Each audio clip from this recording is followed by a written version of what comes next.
It's that most wonderful time of the year. No, I am not referring to the upcoming festive holidays, but the TCL GT World Challenge Asia eSport presented by Tarmac Works Finals Day. My name is Paul Jeffrey. Alongside me is Ben Constanduras. And Ben, today's the day when all the action takes place. Yeah, Paul, really excited to see how it all goes down. We didn't manage to seal any titles last time out, and so we have all four of our championships to decide at a track that they all know because they raced at the Charity Cup and we all love. Fantastic stuff. And yes, 13 drivers can win our 4 championships. And Mr. David Addison, who we've got in voice but not in vision, Suzuka is a track pretty well known for championship deciders.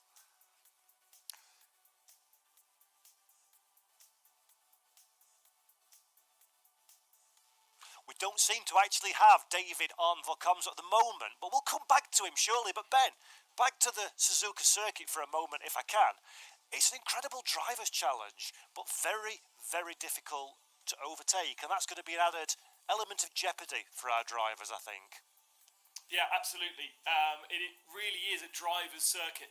Sometimes it's not necessarily a track for great racing because it's such a challenge just to get round, but plenty of mistakes, I'm sure, from our drivers. A really old school track, designed by the same guy that designed the original Zandvoort, and sinuous, has station changes. It's not particularly wide. And obviously there's a couple of those amazing corners like the 130R where you really have to brace yourself and hope that the car sticks and makes it through the corner. Yeah, it's a fantastic track, a figure of 8 circuit as well, so the circuit goes underneath another part of the track, and it's a venue that our drivers are familiar with. You indicated initially at the start of this broadcast, we did the one-off Charity Cup race at Suzuka, and many of the drivers that are taking part today have got experience in this sim against each other on that track. Is that going to give them an advantage? Is there anything they can take away from that they can use today? We're in a very different position for our real-world drivers than we were back when we raced the Charity Cup in August, I think it was, when a lot of the drivers from the pro category, the pro race drivers, had never really experienced sim racing before, were starting to find their feet, and so that was the Charity Cup was their first real opportunity to experience what sim racing is all about, how the car feels, and all the various processes that we have to go through. So I think the order that we saw then will be very different to what we saw now for the real world drivers. But for our sim pros, yes, familiarity. They've done the race before, especially with this pit stop that we throw into the mix, which isn't really for anything other than to add a strategic element and a bit of excitement for us. They will now know how to use that pit stop better to their advantage at Suzuka, which works best in terms of, you make that pit stop early, then you put yourself into traffic, and then you'll spend about 50 minutes trying to get through that traffic, or, like we've seen quite a few drivers do now, you wait really, really late in the race and make that pit stop right at the end. Yep, fantastic strategy. Always plays an important role in these races. And this is the final round, so let's have a look at the sim driver standings to see where the points allocation spread is at this moment in time coming into this final race. As you can see, we have got a leader in the Sim Pro Am series. Philippa Bukida having a fabulous season so far. She's one of 7 drivers that can take away the championship title today at the conclusion of this race at Suzuka. But in the sim drivers, it's split into 2 categories. So we've also got the Sim Pro, and in this championship things are a little bit tighter. It's really Andika Milana, our winner last time out, and Kim Long Lee that are in with championship contention. One of those drivers will take away the title at the end of this race. Of course, the AM drivers, Ben, can and often do get in the mix with the Pro as well, but it's just another element, is it, to look out for in the race. The Pro Championship, the Pro Sim, and the AM as well is fantastic. Yeah, it is it's not just a race today. We've got, obviously, who wins the race is still a very exciting thing to follow, but then we will be following all those different championship protagonists. As you say, in the Sim AM category, 7 different drivers having the ability to win that championship. Just 2 in the main category, and really, Maulana has one hand on that trophy already with a 19-point advantage over King Long Lee. But you never know what's going to happen. We've seen these guys who've looked like they were going to dominate the championship. A bad race, and this may be that race for Maulana. Obviously, he hopes not. Yeah, Maulana winning the last 2 races. We're going to throw to an interview that we held with him a little bit earlier on. Okay, here we are once again with the ever-cheerful Andika Milana, winner in atrocious conditions last time out at Spa-Francorchamps. Hey, man. Andika, you must be delighted getting a win in these terrible conditions. Yes, first of all, thanks to the team, Legion of Racers, all my friends who helped me practice, and yes, it feels good, of course, to win in such rainy conditions. It was very, very tricky race for me because I need to think about especially the tire pressure and then the tire wear. I need to manage it for the 1 hours, and we are not. It's better for us to not change tires, so I need to do tire management really well, and I'm lucky. It's all turns well. All the practice paid off. Fantastic. It was a great result, and last time we spoke, you wanted to end the championship strongly. 19 points in front. This is your championship now, surely. For me, it's nothing sure in the race because everything can happen till everyone cross the finish line. So for next round, I'll just try my best to aim for maximum results too this round. Yeah. I mean, actually, talking of next round, do you have a strategy in place? Does it go for the win or consolidate? Based on the points, as I already calculated points, the strategy, so I only need to finish P6 at least to get the title, but I think that's not my plan. My plan is, without thinking too much, I just push everything I get and aim for victory. Yep. Hopefully. Yep. And the last race is at the beautiful Suzuka Grand Prix circuit. How does that suit you as a driver in your car? I'm not sure. I'm quite confident in my qualifying pace, but I'm not so sure with the race because the AMG is car that's very sensitive to aero, and I think this Suzuka is very heavily dependent on the aero. So looks like I need to make some compromise and adjustment for the race, but let's see. Fantastic. And personally, how are you coping with the pressure and the stress of being the championship leader in such a great series heading into the last race? Indeed, the pressure is there, but it's been like this since the first round because everyone here in the Sim Pro and Sim M are all the best in the region. So I think I just need to do what I already did in the past 4 rounds. Yep, absolutely. So, Ndika Milana, the winner of the last 2 races, thank you, sir, for joining us once again. Thank you so much.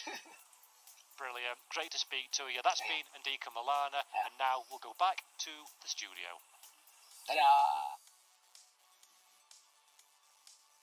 Fantastic stuff. Always cheers me up speaking to Ndika Milana, a very, very enthusiastic member of the sim racing community.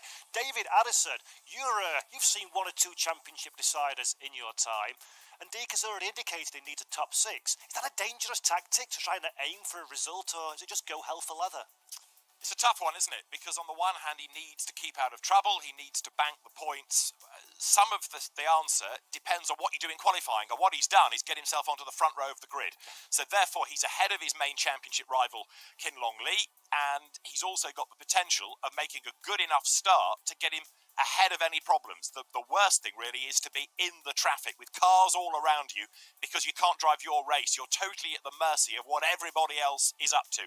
So Maulana on the front row is in the box seat pretty much. He's out-qualified his championship rival, so he's looking very, very strong indeed going into this last race. Should be another fascinating hour. Fantastic. Thanks very much, David. And before we go to the track, let's have a quick look at the entry list from this final race for the Sim Pro drivers. Once again, we've got a fantastic selection of talent from around the Asia region. We've got a lot of names returning that we'll have seen in previous races, and of course drivers that have qualified to take part in this final round as well. Again, a lot of names there that you will recognise. It's great to see regions represented such as China, Japan, Korea, Australia, Hong Kong as well, amongst others. This is a packed grid of drivers, and just because we're saying Pro and Am, don't be confused with that being inexperienced or untalented drivers. The level of skill and speed, performance and preparation we've seen from these drivers so far this season has been absolutely fantastic, hasn't it, to see? Yeah, absolutely. They really have kind of flown the flag for Asian eSports over the last couple of months. Obviously, from European perspective, we don't get a chance to see these guys competing quite as much because of the time differences, but they really are on the world stage with this competition. This is by far the biggest competition that any of these drivers will have competed in, certainly on ACC, and really they've impressed me hugely. Yeah, been fantastic stuff. And now I think all the pre-talking is over and we can go to the circuit where today dreams will be made or broken, as I hand over to the commentary duo, the dynamic duo of Mr. Ben Constanduras and David Addison. Paul, thank you very much. There is nothing quite like a championship showdown, and whether it's real or virtual, one thing is for sure, the pressure is very real indeed as the formation lap gets underway then. It is Carl Peterson who is on pole position. Remember, he was the man that won our first championship round at Monza, and he's one of the AMs out of the Pro-Am combination of classes that you've got here. And Ndika Maulana, the championship leader, lines up alongside him. He's our only double winner, of course, of the championship season, and he really is looking very strong indeed. Kelvin Chen is the man that lines up third on the grid, with Philippa Boquida lining up alongside. Now, we're talking about championships, Ben. Pro is a two-way fight, whereas in the AM competition, it could be a seven-way contest. Philippa Boquida heads the AM contest, and she's the best placed on that grid. Ndika Maulana was slightly wrong in his calculations. Thankfully, we have a mathematical genius in our press officer, Tom Hornsby, who has provided us with all the documentation we need to work out everything with regards to championship. And actually, because Maulana has taken 2 victories, if he finishes 7th with Kinlong Lee taking victory, because Maulana has had 2 victories and Long Lee will only have had 1, Maulana will win the championship. So actually, it's an easier job than even he thinks to make sure that he's down in 7th. Kinlong Lee, though, has to win. Yeah. He does indeed, whereas you then start to worry about the battle between Philippa Boquida, Carl Peterson, Ryan Houlihan, Ferry Stanley, Terry Rayton, Mia Rose, Kelvin Chen, the 7 that go for the AM competition. So Carl Peterson in the box seat on pole position, and he is, 3 points behind Philippa within the championship. So the AMs, I think, possibly is where all the focus is going to come. Kelvin Chen here is another of those drivers who is potential champion. So Maulana versus Longley is one fight, but the AMs could well take up centre stage altogether, couldn't it?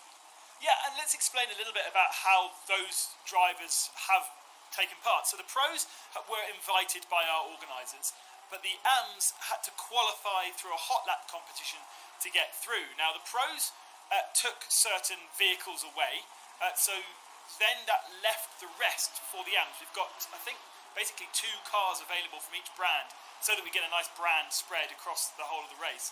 And then the top 5 AMs were then invited through to the next round, and then the next round, and the next round. If you dropped out of that top 5, or indeed didn't take part, you'd have to then re-qualify. So Philippa Boquida here, she didn't pre-qualify into this race because she was outside the top 5. So she had to go back into the hot lap competition in her McLaren and then qualify. So actually she's done a really great job, and that's allowed her also to have some real dedicated practice time, making sure she can nail a lap around here. Even though she's the AM class championship leader, 3 points up on Carl Peterson. So yeah, Carl on pole, Philippa 4th, Kelvin Chen, who is 7th in the AMs, is 3rd on the grid. It's going to be well worth watching that battle, and as you've been making the point pre-race, there is the pit stop to factor in. When is best to take it? Do you do it early and get it out of the way? Do you do it late? Well, we're about to find out, because the cars work their way around the fantastic Suzuka circuit. Beautifully as he gets himself onto the tail of Kelvin Chen as the cars head then now down towards the chicane, the Casio triangle, and they'll come out of the last curve up towards the timing line. We are just after 5:30 in the morning, local time within the simulation for the game, and so it's going to get brighter and it's going to get hotter as the race wears on. So we're set to go racing then. The final round of the TCL GT World Challenge Asia eSports Championship, presented by Tarmac Works, set to get underway for Laundry House. It is Carl Peterson on pole position, the white Mercedes of the leading pro in the championship. Andika Maulana lines up alongside. They'll have that long run down towards the first corner in a moment. The lights will flick to green to get this final round of the championship underway. It's another mighty field of cars set to do battle, and Carl Peterson looking to try to convert pole into the race lead. Up towards the timing line they rumble now. The lights will change, will they? Yes, we go racing, and a good getaway by Ryan Houlihan, who jinks out of the pack in the orange McLaren to try to jump ahead of Philippa Boquida down towards turn 1, but it's going to be Carl Peterson who hits the front. Boquida goes round the outside to gain a place at the expense of Kelvin Chen, or does she? Because she gets run out wide on the outside. Chen there in the Porsche goes up into 3rd place, then Kelvin Chen briefly 3rd, falls back behind Boquida, but up front it is Carl Peterson who leads the way. Andika Maulana, crucially though, Ben, is the leading pro. And looks like, I was about to say, looks like everyone got through pretty cleanly, but Yatlan Laura's got himself a drive-through penalty. That would have been for being out of position at the start, and there is yellow flags flying even now, so someone is losing positions at the tail end of the field.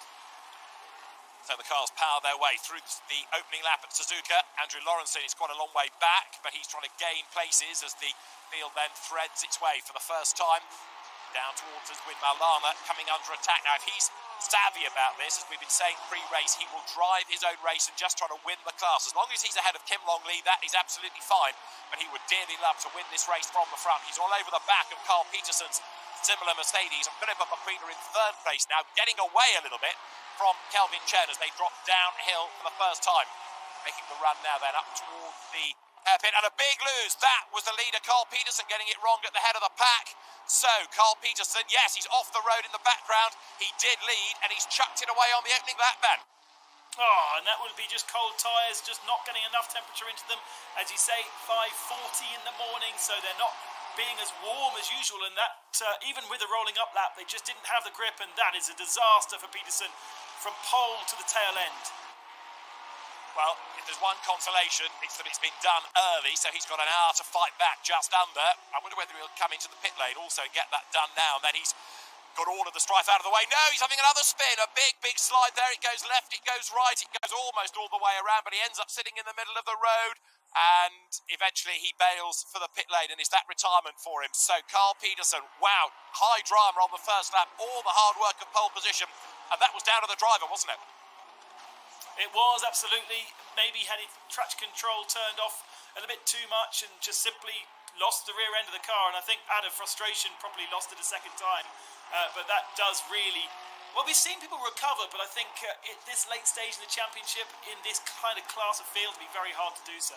Just seen a spin as well from Yuki Shirakawa off the road, so lots happening. But actually now Andrew Lawrenson is on his toes there. Look, number 911 in the 911. He's been a race winner this year. Remember, he's another of the pros. Now, he's out of the hunt as far as the championship win is concerned, but he'd like a second race victory of the season. Andrew Lawrenson was the winner at Laguna Seca. We've had some great circuits: Monza, Laguna Seca, Silverstone and Spa before Suzuka. Ron Houlihan currently running in 6th place in the orange McLaren. He's crawling all over the back of Lawrenson. So you've got the two Australian drivers there running together. The McLaren to the inside line, but to no avail. Lawrenson sticks out his elbows, and just for the moment Ben hangs on to the place. Great racing at the start of this race, as we've come to expect from these guys. Nice and tight, nice and fair, not too many people making mistakes. We do have some drivers at the tail end of the field that have unfortunately got caught out, but they'll also be able to make their early pit stops, get themselves on an alternate strategy, and already 3 drivers, Shoesmith, Norman and Lowe in the pits, and Kevin Peterson actually in the pits right now. Okay, as Philippa Bocquida is the race leader, just to make the point. We've got a bit excited about spinning Mercedes, but as Mandika Maulana was delayed in all of that, Philippa has taken over the lead, so that's looking good for her for the AM Championship. As you ride on board with Ryan Houlihan here, coming down to the chicane, down to the Casio triangle, down through the gears into first. He's attacking the Porsche of Lawrenson. He's also got Charles Leclerc's Mercedes right up behind him, which is a car bend that always seems to go well early in the race and then fades. But look at this, Houlihan's McLaren really making a go now. Good stuff. The McLaren always looks strong here, whether it would be in the European Series or in our Asia Series, and Houlihan's managed to do a lovely job there. And there was a Mercedes was trying to shut the door, but there was already a Porsche inside. So Lawrenson then loses a place to Houlihan, just about recovers to keep Charles Leclerc at bay, and then look who's behind them in 8th place, Kin Long Lee. But he's just not making the progress he needs to relative to Andika Maulana in order to win the championship. So Maulana doing it right from the front row, being perhaps careful, being conservative on the opening lap, but he's kept out of trouble, and that, as Carl Peterson will explain, is absolutely crucial right now. 3 more drivers into the pits on this last lap. Brett Mabry being one, Russell Reyes and Shakil as the 3rd driver. Brett Mabry, one of the fastest hot lappers in our series, has managed to qualify the last couple of races very, as the fastest hot lapper. And obviously qualifying didn't go too well for him at the tail of the field, so decided to get into the pit to give himself some clear track to get his head down and get some fast lap times in. There's a drive-through penalty for number 8, Nico Nasty, for making contact on the opening lap with treble 7, Niranjan Kumar, the Lexus driver. In fact, yes, Nico Nasty, the Mercedes driver, making contact. So there's a drive-through going the way of number 8, Nico Nasty. Is there on the screen. Look, 15th place he runs for the moment, and of course that drive-through then has to be supplemented by the regulation pit stop, doesn't it? Yes, absolutely. So he'll have to visit the pits twice, and just to make a point, drive-through penalty there applied by our human race control. Yes. And any kind of track limits infringements is implemented by the computer. Very good system in ACC that kind of allows you to run a little bit wide without punishing you straight away. It calculates how much time you gained by running wide, and if it's not too much, you get a warning. If it is too much, as Andrew Lawrenson dives for the pits, then you would get a drive-through penalty. An early stop for Lawrenson, interestingly, because he was kind of well up there and didn't seem to be being held up. No, but perhaps the argument is that he was holding himself up by having to defend, so gets out of a battle. But it's an interesting strategy that at the end of what have we done, 3 laps in he comes then. So 6th when he bailed for the pit lane, Andrew Lawrenson. It really will be intriguing now to see where he comes out and what pace he's got, because in theory, by doing that early then, he should rejoin in clear air, shouldn't he?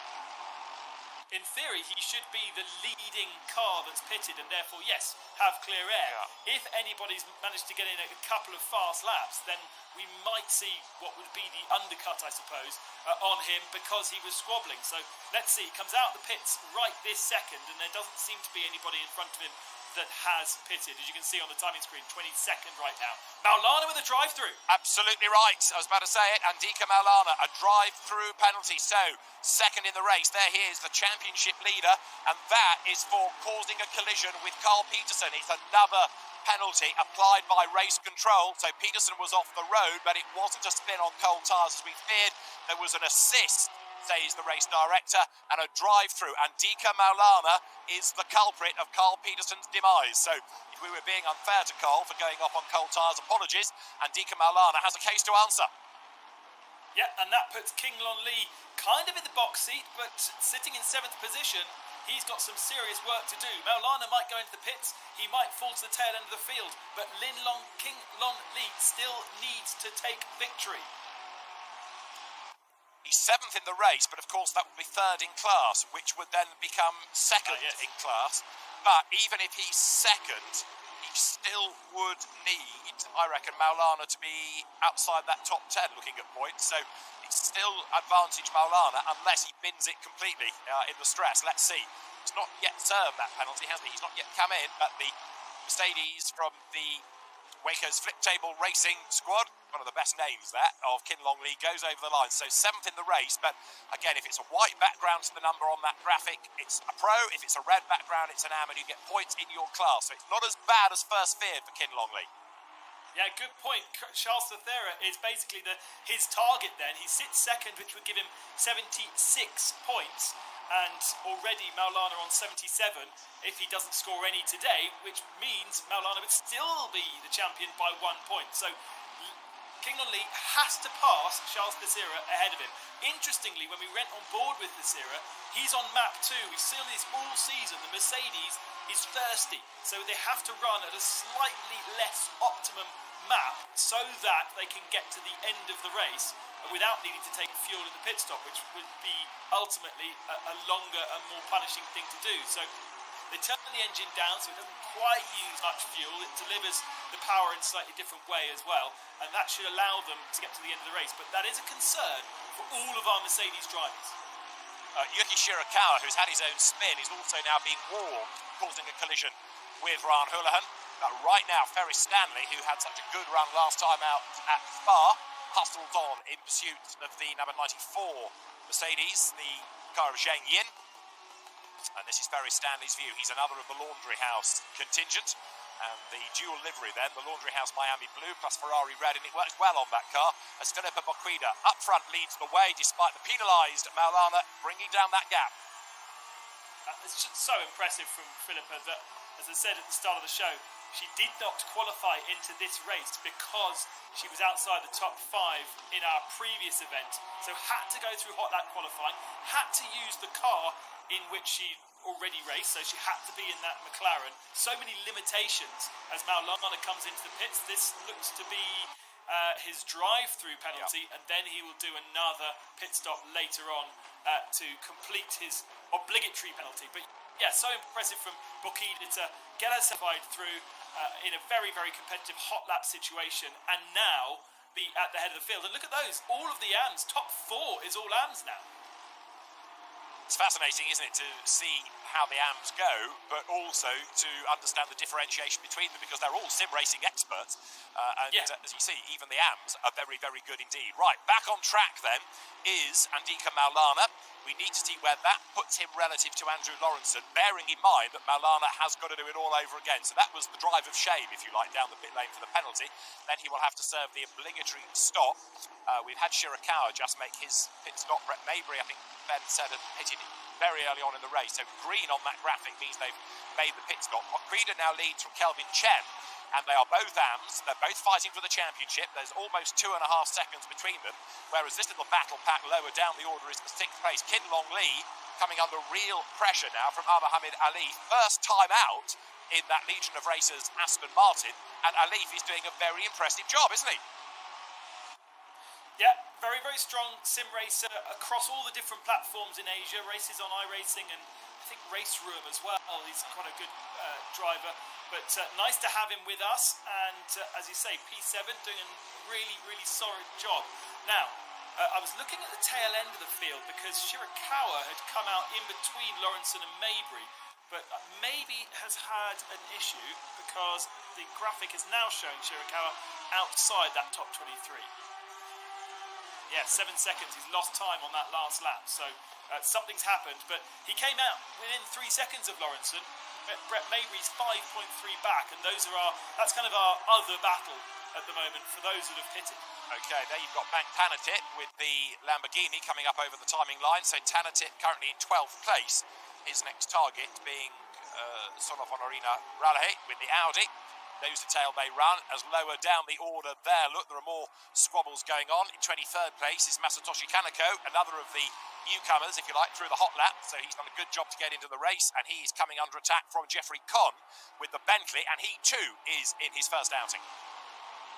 Yeah, so there are various, as I said at the start of the show, every single mark is represented in this championship, which I really like actually, because we do see some other sim racing championships where all the teams do so much testing that they basically end up with the same conclusion of that car is the best, and then you end up with a one-make GT3 race. Here, the organisers have forced every single brand onto the track, and so some cars are available, 2 cars, some are 1. Oh, Bentley trying to go around the outside, that was never going to work, and unfortunately loses the position to the Ferrari. That's Shirakawa coming through. Yes, it is. I think it is, yes, after his earlier stop. So, newcomer off the road, Jeffrey Conn, and he's now attacking once again on that Lexus number 50 of Kaneko. Of course, as different brands over the last few months have announced changes to their real-world motorsport programs in eSports, it will be your only opportunity to see some of these cars perhaps in the future. BMW having a think about its future, Bentley scaling back as well. But in eSports, GT3 will always be alive and well, seemingly, in this great variety of car. Now, we've got another drive-through that I noticed had just been applied lower down to Russell Ray's, and this battle still rages on. So, Kaneko battles as Bank Tanatit is another driver a little bit frustrated because the Lamborghini can't yet find a way past the best of the Audis, can it? No, not quite close enough here.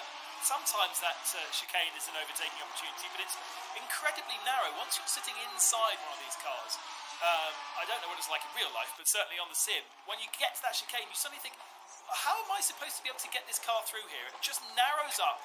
The chicane is so tight, and it suddenly gives you a real... From the outside view, I find this generally actually, from the outside view, racetracks look very wide. When you actually go to them in real life, whether it be the back end of Brands Hatch or Monza is especially narrow in comparison to what you see on TV. And this whole section up here, this sinuous section of Suzuka, incredibly narrow, really very much one line, but TV pictures, whether it be in eSports or real life, do make it much wider. So that's where the bravery of overtaking really amplifies, when you realise just how little space there is to thread a car down the inside on a racing line as well without losing too much grip. Now, Bank Tanatit losing a bit of ground relative to Raleigh, who in turn is closing on Terry Rayton.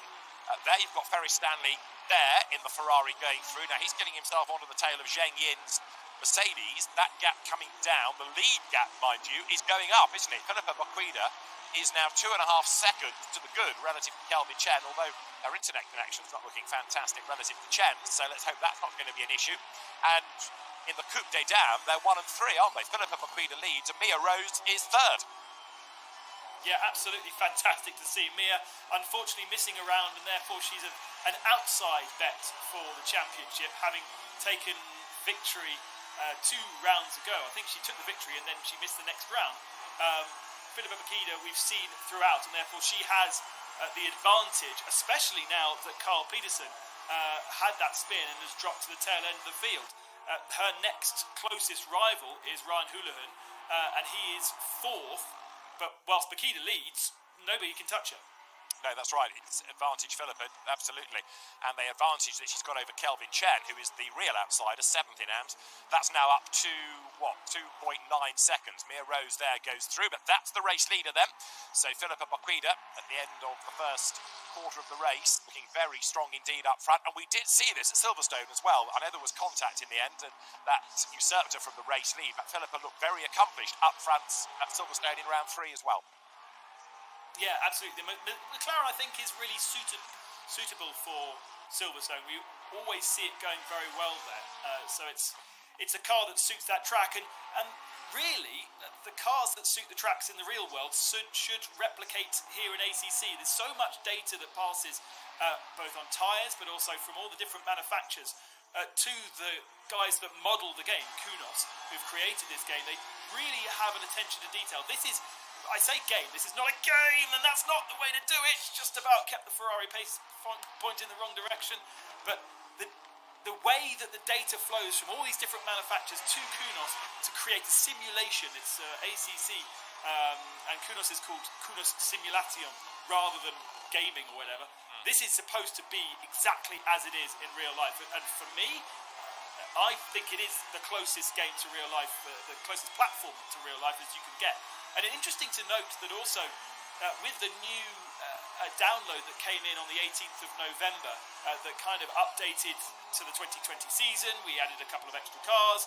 There was a couple of changes kind of back end that allowed some of the existing cars to feel better. So manufacturers have been working with Kunos to say, hey, come on, I want my car to replicate real life. I want to be competitive. I want the sim drivers to choose my car to create that brand association. And so those manufacturers that have sim racing departments have been working very hard across all the different platforms to make sure that their car is replicated and feels correct, but also is competitive too. Yes, I was about to touch on that. You've got manufacturers now with a sim racing motorsport department. Ryan Duhon, one of the hot lappers, comes into the pits to serve a mandatory stop. Ferris Stanley, in the meantime, has got himself a little bit closer to Ying Zhen. Then he's pushing for 8th place as the cars wriggle their way here through the snake up towards the anti-banked curve and then towards Dunlop. So Ferris Stanley doing a very good job again, as we saw at Spa.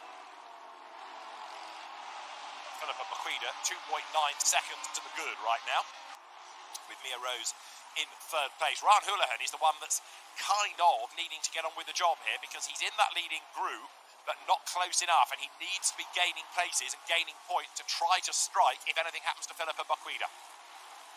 The other thing to remember is Andrew Lawrenson down in 18th position right now, but with the pit stop. Now, he's been able to lap quite a few laps in clear air, and his pace has been very, very good, equal to Philippa Maqueda. But on the last lap, as you can see, he had to get past Prithvi in 19th position now, and he's starting to find himself in the slower runners of our race. Now that is going to really compromise his pace, and that's why I think a lot of these drivers choose not to pit early, if they can, so that they don't fall into that area of, number one, it's the guys that haven't pitted, but number two, it's the guys that haven't pitted that are slow, that they need to find a way past. And suddenly you're losing 1 or 2 seconds a lap. You can't keep the pace of our leader, and your advantage, your opportunity to jump the leader goes away. So Philippa Maqueda, race leader now by 3 seconds. Is she the fastest driver on track, or is there somebody in the pack going quicker at the moment, Ben? Do we know? The top 3 are in the 59s, as is Maulana, and every so often Lawrenson is in the 59s when he's got a clear lap. So basically we've got 5 guys, 159, the rest are in the 2s and plus. Maulana, had that been his mandatory stop, would still be, of course, the best of the stoppers. But it was a drive-through, so he's 14th ahead of Lawrenson, but he's got to serve the regulation stop, and therefore, at the second time of asking, will drop away down the field. He's in 14th place, and Andika Maulana still needing to push. Now, that, for the moment, puts him, 5th within the class, and Kinlong Lee is currently 2nd, so that would give him 76 points, and it would give Maulana 87. So he's still, for the moment, on target to win the championship. The fascination will come as to where he falls in class after the mandatory stop that Maulana must yet make. Yes, that's a good point. Although Maulana's pit stop would have been slightly shorter than a normal pit stop because he didn't need to be stationary in his pit box, and even though they're not actually doing anything in terms of tyres or fuel, there is kind of 2 or 3 seconds of stationary time in a pit stop. So probably his pit stop was 5 seconds shorter than it would have been because he didn't actually stop. He just drove through the pits. But there are quite a few drivers in the pro category that have taken their pit stops, and he may be falling behind the likes of Shirakawa and Law once he does do his regulation stop. But actually, it is only Lawrenson, Shirakawa and Law really where he could fall into. Yeah, Shirakawa may be less of a threat because he had a spin, so he's lost time as well. It's find the driver that's lost the least time, isn't it, out of that pro battle of the early stoppers. Terry Rayton goes through in the top 10 overall with the Lamborghini. That's the best of the Hurricanes right now as he comes down towards the chicane, the Casio triangle. Bounce over the curb, turn right, and then now out of the last curve, up over the timing line with Ferry Stanley, the driver that Terry Rayton is chasing after, and Stanley in turn is going after the red Mercedes there of Jin Yang as they dive down towards turn 1. Long, fast straight, turn in, and it just keeps on going that corner, doesn't it? Yeah, almost turn 1 in certain cars is a braking zone for the second turn because you kind of trail brake through, but you're turning at the same time, so you just have to be very, very careful that the rear end doesn't break away from you. And I think in a GT3 car, you probably are braking a bit more for that first turn, getting a little squirt of power on between 1 and 2 before then braking harder. But it's really nice to drive because certainly a lot of these earlier corners have a bit of camber in them as well, so you can almost send the car in far quicker than you would expect, and because of the camber the car holds the track. I also love this part of the circuit because that's a really fast right hand turn, and then you kind of get the car settled and sorted for the tighter second part before you go under the bridge.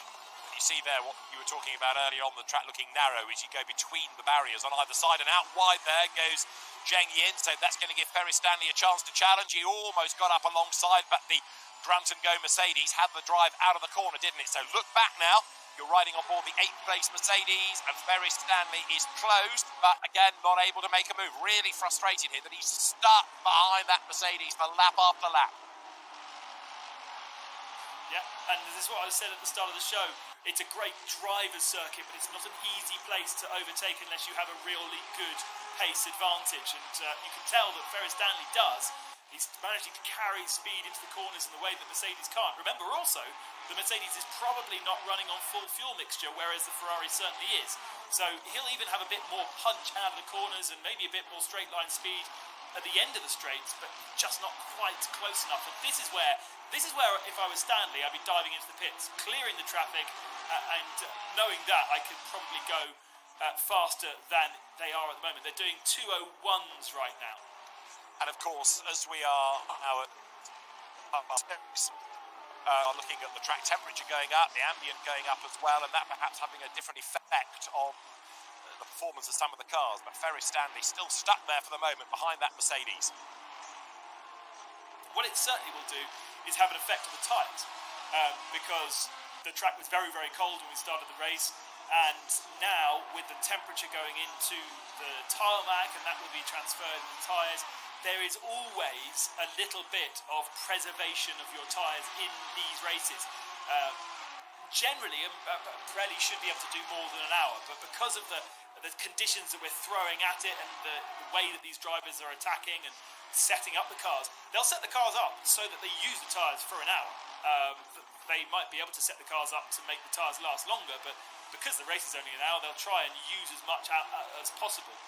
But we may see pace drop off in the second half of the race, and actually just looking at the live timing, the likes of Mia Rose, for instance, she may have traffic, but she's already lost to her best lap of the race, nearly a second in this particular lap, and she's only halfway through it. But equally, the lead gap has gone up again, 3.5 seconds, and Mia Rose a further 3 seconds back in third place. Kelvin Chen then in second spot, but just not being able to bring down that gap to Moquida. And interesting as well, you look at the pace of the AM, Charles Becerra, of the pros I should say, Charles Becerra, the leading pro, just isn't making progress up against the top 4, all of whom are AM drivers. He's just a little bit stuck, isn't he? Ryan Houlihan's last lap, 2:0.53.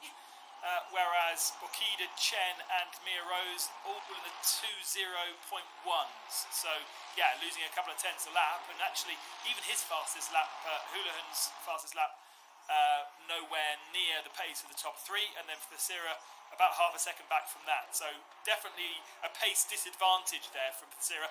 And as I say, we talk about pro and app, but they're all professional sim races. And it was simply that some were invited and others had to qualify. So Philippa Moquida, 4 seconds to the good as Ferry Stanley in 9th place. wriggles his way then through the snake, and we're approaching the halfway point in this race. Terry Rayton has bailed out of that battle pack, and he's gone for the pit lane. There's another yellow flag out somewhere on track, and after a pretty frantic first couple of laps with a leader off the road and the championship leader being given a penalty, Andika Maulana is 12th on the racetrack right now, but still needs to serve that regulation pit stop, so a lot could yet pan out of this. So Jeffrey Conn, I think, is the man that's caused that yellow flag. He's down in 26th position, and he's made a very, very slow lap. So I don't have eyes on exactly what's happened, but a very slow lap from Jeffrey Conn, and I think he's heading to the pit lane as well now. We saw him going wide early on, didn't we, in the Bentley, as here Mohammed Ali in the Legion of Racers Aston Martin, doing a good job. As Ben has been saying, he's an experienced sim racer, even though this is the first time we've seen him in this championship, and with a little bit of correction applied, he's up through the gears, third as the road climbs uphill now, under the bridge, under the gantry, and Ali running in 7th place, and his target, of course, is the man fighting for the Pro Championship, Kin Long Lee. Yeah, absolutely, and King Long Lee he needs to get Thesera. He really does. I mean, ultimately, I think there's maybe not enough pace in enough of our pro competitors to stop Maulana from taking this championship. They seem to be too far spread, really, for him to fall too far down the pack. But King Long Lee needs to chase and take Thesera. And Thesera, as we said already, has had these races where he looks good at the start, but it kind of fades away. He either uses the tyres too much, uses the fuel too much, and then drops in the second half of the race. So I guess for King Long Lee, that's what he'll be hoping for. And actually, memory serves that King Long Lee has the kind of the opposite races. He's quite quiet at the start of the race, doesn't qualify very well, but ends up in a great position by the end. That's right, he's not had a race win either, has he, Kin Long Lee? But he has had a second. So he always gets himself sort of there or thereabouts, to use the phrase. Now, Solofin Arena Rahali is being attacked once more by Bank Tanatit in 10th place. The gap had widened between those two, but Tanatit is once more on the tail. So Bank showing interest again as he comes then now with the pair of them inching up onto the tail of Ferris Stanley, who is still stuck behind Yin Zheng. So a four-way fight now for 8th, 9th, 10th and 11th. It's building up really nicely. That joke didn't go unnoticed. Just rude to interrupt by laughing. Thank you so much. Right, Tanatit then presses on, but can't do anything for the moment about Ralahi, can he? With Yin Zheng doing a very good job of keeping Ferris Stanley at bay. Right, brake hard, swing left, but not really an opportunity to challenge there. Still keeping an eye to the lead gap. Philip Maquida now 4.6 seconds up the road from Kelvin Chen. Leah Rose third, and Ran Houlihan, his McLaren, not evincing the same pace as the similar car of Maquida is. It's worth kind of giving a shout out to Legion of Racers, because they are probably one of the most professional teams in sim racing over in Asia, with Maulana as part of their team, Luis Moreno and Mohammed Ali. They really do kind of lead in terms of whenever I was been looking for sim racers represented in the Asia region, their name always comes up. Ferris Stanley finally is bailed out of being held up by Zen. Let's see where he comes back out of those that have pitted. At the moment, it's still Lawrenson that leads that group, and he actually leads by a decent margin now over Brett Maybury. And Terry Rayton has been given a drive-through for an unsafe rejoin on lap 12. Now, was that a rejoin from the pits, or was that a rejoin from an incident? Either way, he has been issued from race control with a drive-through penalty. Well, he was in the pits a couple of laps ago, and a couple of laps ago could have been lap 12. So I don't know how you can unsafe rejoin the pits unless you literally go across the white line, in which case that should be a drive-through penalty, but that would be phrased differently. So interesting one. Unfortunately, we don't have the ability to look back too much, so we don't have the replay facilities for this championship. But either way, a bit of a shame actually for Terry Rayton, because we haven't seen him participating in the last couple of rounds, and he was on the good pace in the last couple of rounds, and he was on the good pace at the start of the season. Yeah, he's had a couple of sevens outright and was one of those drivers in the AM class championship battle. So he'll still be up there, but not as up as he wants to be, really, as we go now with 28 minutes to go towards the business end of this race. 5 seconds is the margin between Philippa Bakwida and Kelvin Chen. She's getting away all the time. Just wonder whether Mia Rose might not be closing on Kelvin Chen, as here Mohamed Ali starts to inch up onto the back of Kin Long Lee. Look back for the Mercedes. Very definitely that Aston Martin. He's working well around here, and the gap is closing again. Ben down towards the chicane. But just not such an easy place to overtake unless you really are alongside. Even if you show a nose and get a bit of an overlap, there's such a danger of the guy in front of you turning in on you that you just have to be so careful, and almost you need your competitor to have a big wobble through 130R to get the extra momentum to get down the inside.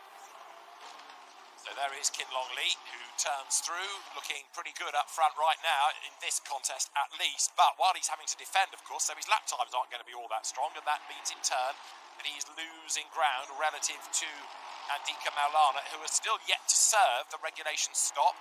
Andrew Lawrenson, as the best of the stoppers, is up now into 14th place. Is that enough to bring him into, say, the top 3 come the very end? Andrew Lawrenson, the Laguna Seca winner, as right now Kin Long Lee is being given a real workover by Mohamed Ali. This fight rages on, and it's now for 6th place overall.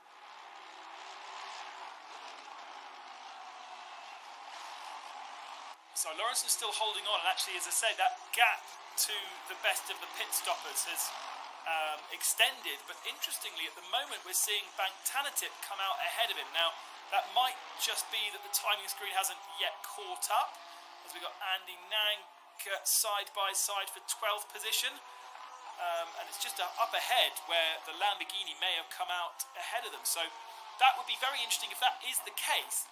No, now Bangtanatip's moving further down. The timing screen just takes a little while to correct itself, so it puts Lawrenson back ahead.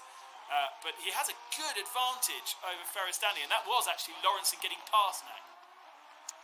Right, so Andrew Lawrenson up to 11th place overall as Andy Gann goes through with the Nissan. Kind of home soil for the car, if you like. And the vocative liveried car goes through as Philippa Bakwida is now in the traffic. So lapped car directly behind. What's the gap now? 5.5 seconds over Kelvin Chen.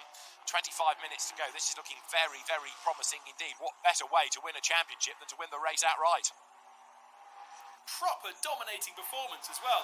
Obviously didn't get the best out of qualifying to find herself on the 2nd row of the grid, but as soon as she's hit the front, her pace has been spellbinding. She's lap after lap one of the only people to be in the 159s. Every so often Kelvin Chen and Mia Rose are able to get into the 59s, but Bakwida is so consistently inside the 59s. And, as you say, extending the advantage at the head of the field. Now she just needs to make sure she pits at the right time. But for the moment, why pit? Look at the traffic ahead of her. There is none. Yeah, clear road, so the lap times are good. Ralahi has pitted in the meantime, as lower down the order there. We keep Lau in the Lexus. Battles on. The Malaysian driver is 25th, going after Isaac Norman with the Cousin Motorsport Nissan. Great noise both of those cars make. Proper booming noise that they make, as there is the Lexus then. But Andrew Lawrenson into the top 10 now. 911 Porsche working its way forward, helped in part by others serving their pit stops, but in other words, a lot yet to shake out of this race. I feel like we don't see that Lexus very often in real world GT3 racing. It's kind of a rarity, like the Honda. So there, Ukit Lau runs it wide over the curb, comes now down towards the Casio triangle up towards the end of the lap. 24 minutes still on the clock, and again he's got himself close, but not quite close enough to be able to have a real push for position now. Now, where is Maulana out of all of this? He is still pressing on and getting himself now further up that top 10 until the obligatory pit stop comes. But I guess he'll try and leave that right to the very end of the race, won't he? Houlihan comes into the pits, so that's 4th position, making a decision. Now, he came into the pits about 10, 11 seconds back from Bakwida, as Alif also joins him. Now, this will be more interesting to see where Houlihan falls in and see how much Lawrenson has managed to pick up in terms of pace. I think Lawrenson is still going to be... I think Lawrenson's going to be ahead of these two, which will very much put him into contention. Maybe not for the victory, but at least for a top three. Now, what do they need to do to the cars as the race wears on? Is there any change to an engine map that we know of as the temperatures rise, or can you pretty much go at the same pace on the same settings all the way through? I think the same settings, absolutely. Maybe we're not changing tyres, so you can't change the tyre pressures at all, and you shouldn't be needing to refuel. So the pit stop should be absolutely nothing for most of these drivers. It'll be down to the drivers making sure that they keep the tyres within the pressure window, the temperature window they need to, and they've got all the data on their dashboard, so they can do that. Push too hard, pressures and temperatures go up, then you start losing grip, you start sliding, that pushes the temperatures and pressures further up. So once you get out of that window, it can be very hard to bring it back. So really drive to your own pace, drive to the numbers. Maybe this could be Filippa Bakida's downfall. Maybe she's been pushing too hard and the tyres might say no at the end of the race, but for the moment it's looking very, very impressive. Absolutely right. I mean, that gap, which perhaps echoes what you're saying about pushing so hard, is going up all the time, nearly at 6 seconds now over Kelvin Chen. Ferris Stanley is one of those that has stopped, so he is third of the stoppers. Andika Maulana is up into 7th place overall now, which is 4th in class. It's the class position, really, that's the fascination after he serves that regulation stop. And our leader's in. Filippa Bakida's brought her McLaren into the pits. Okay. Interestingly, the last pitter, Ryan Houlihan, came out behind Andrew Lawrenson. So this could have been a real genius move from Lawrenson to pit very, very early. We need to see where Filippa Bakida is coming out onto track in comparison to Lawrenson, because I think it's going to be very, very close for the victory overall. Now, of course, they're in two different classes, so it doesn't matter too much. Bakida's still in pit lane right now. And where is Lawrenson in relation? Let's see then as Rui Kit Lau goes through, still way down the order, 25th place. There is Filippa Baquida back out on the circuit, shown as being in 7th place, the best of the stoppers, ahead therefore of Andrew Lawrenson. Now let's just confirm that as they get to the next timing point. Look in the background, yes, there's the Porsche, so she is ahead. She has kept the race lead on the pit stops. Okay, but what is the gap between Bakida and Lawrenson, and where does it allow the others that were behind her to slot in? The likes of Kelvin Chen and Mia Rose.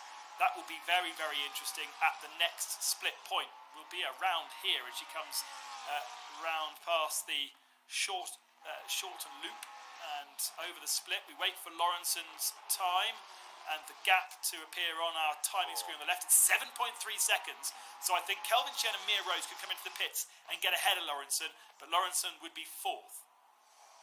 And then what about Fasira and Lee and Zheng relative to Lawrenson when they pit, because of course we're then thinking of that pro class situation for the championship for Maulana. So although Filippa Baquida looks like she's going to dominate the race, there's an awful lot that's going to pan out down in that pro category. Mia Rose up into 2nd place now. There she is after Kelvin Chen. 2 seconds is the margin betwixt the two. And then Fasira, Lee, Zheng, Maulana, the leading quartet within the pro category, with 20 minutes to go. We're into the last third of the race now. The gap between Mia Rose and Fasira at 12 seconds. So for me, Fasira and King will fall in behind Lawrenson, and that's incredibly key, because that means it will be even harder for King Longley to get himself into the lead of the pro battle. Lawrenson, for me, has definitely got that one sealed up right now. So once they pit, I think both of them, I don't think they'll go any further down. Maulana has the potential to drop further down, but I'm not sure it's going to be easy for King Longley to get himself the victory here with 20 minutes remaining. The other nice thing about this championship is that you don't have to worry about drop scores like we did for one of the categories in the European Championship. I've never been a fan of drop score to the point. However, it makes it a good, clear fight all the way down. You do well, you get more points, you win. Pure and simple, exactly how it should be. The thought of you winning a championship by fewer points but winning on a drop score has always been an anathema to me. Now, right now, Andika Maulana has caught up to Ying Zhen but has got himself stuck, and this means that he's losing pace, which he can ill afford to lose, Ben, relative to the pit stop. Well, remember, it was Yin Zhen who had a nice queue of cars behind him early on in the race, with Ferris Stanley being one, and eventually they've all bailed out of that battle and all gone into the pits, rather than being able to actually pass on track. Now, Maulana looks like he's got a lot better pace than Zhen, so it might be easier, and Zhen just runs a little bit wide through the first part of the spoon curve. Here's Ferris Stanley under attack. Oh, and contact as well from Alif, and into the wall. Unlucky for Ferris Stanley. Well, he might be able to rejoin from there, but it drops him down the field. And remember that he was coming into this race fourth in the AMP category, so that's bad news for him as far as the championship is concerned. And also, Mohammed Ali may well have a case to answer out of all of that. He may well be judged to be the aggressor, the guilty party. So, the leading stopper remains Philippa Boquida, although actually, look at Andrew Lawrenson. He's a little bit closer. Over 7 has now come down to 6.5 seconds. So, Lawrenson is not giving up, is he? As Maulana now pits, this is the regulation stop to get him out of the traffic ban.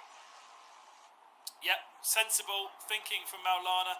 Knew that he was losing too much time behind Zhen and brings himself into the pits. That was the right moment to do it.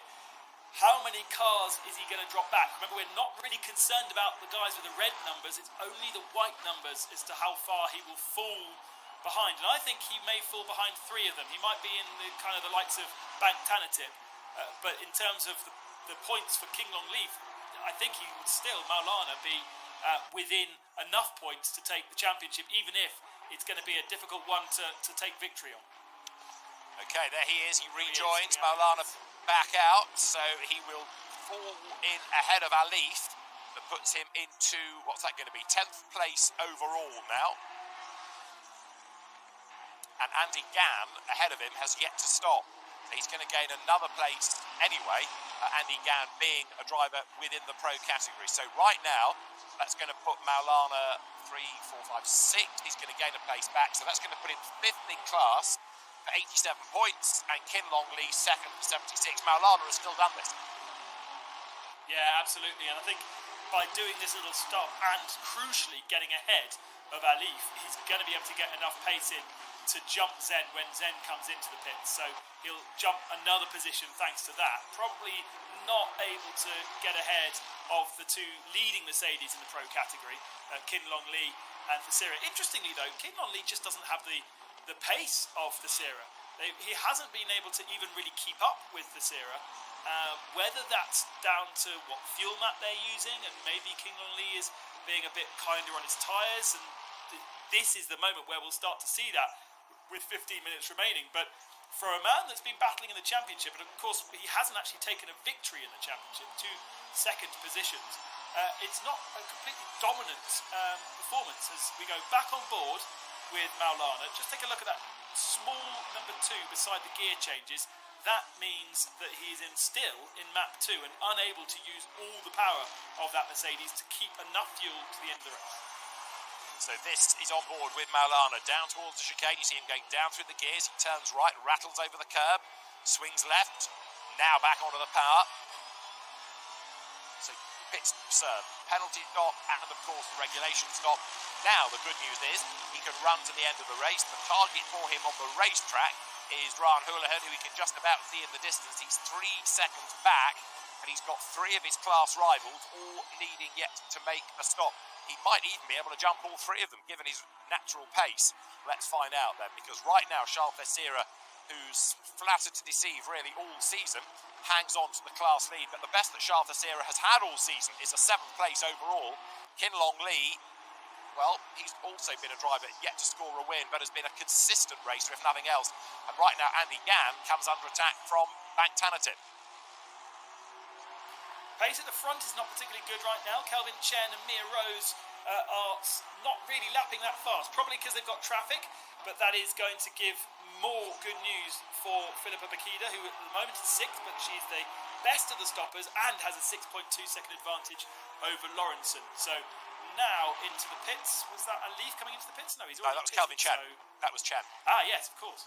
So Kelvin Chen, the race leader, maybe that was one of the reasons why they've been dropping time, because Chen was busy defending. But now he comes in, so Mia Rose to the top of the leaderboard.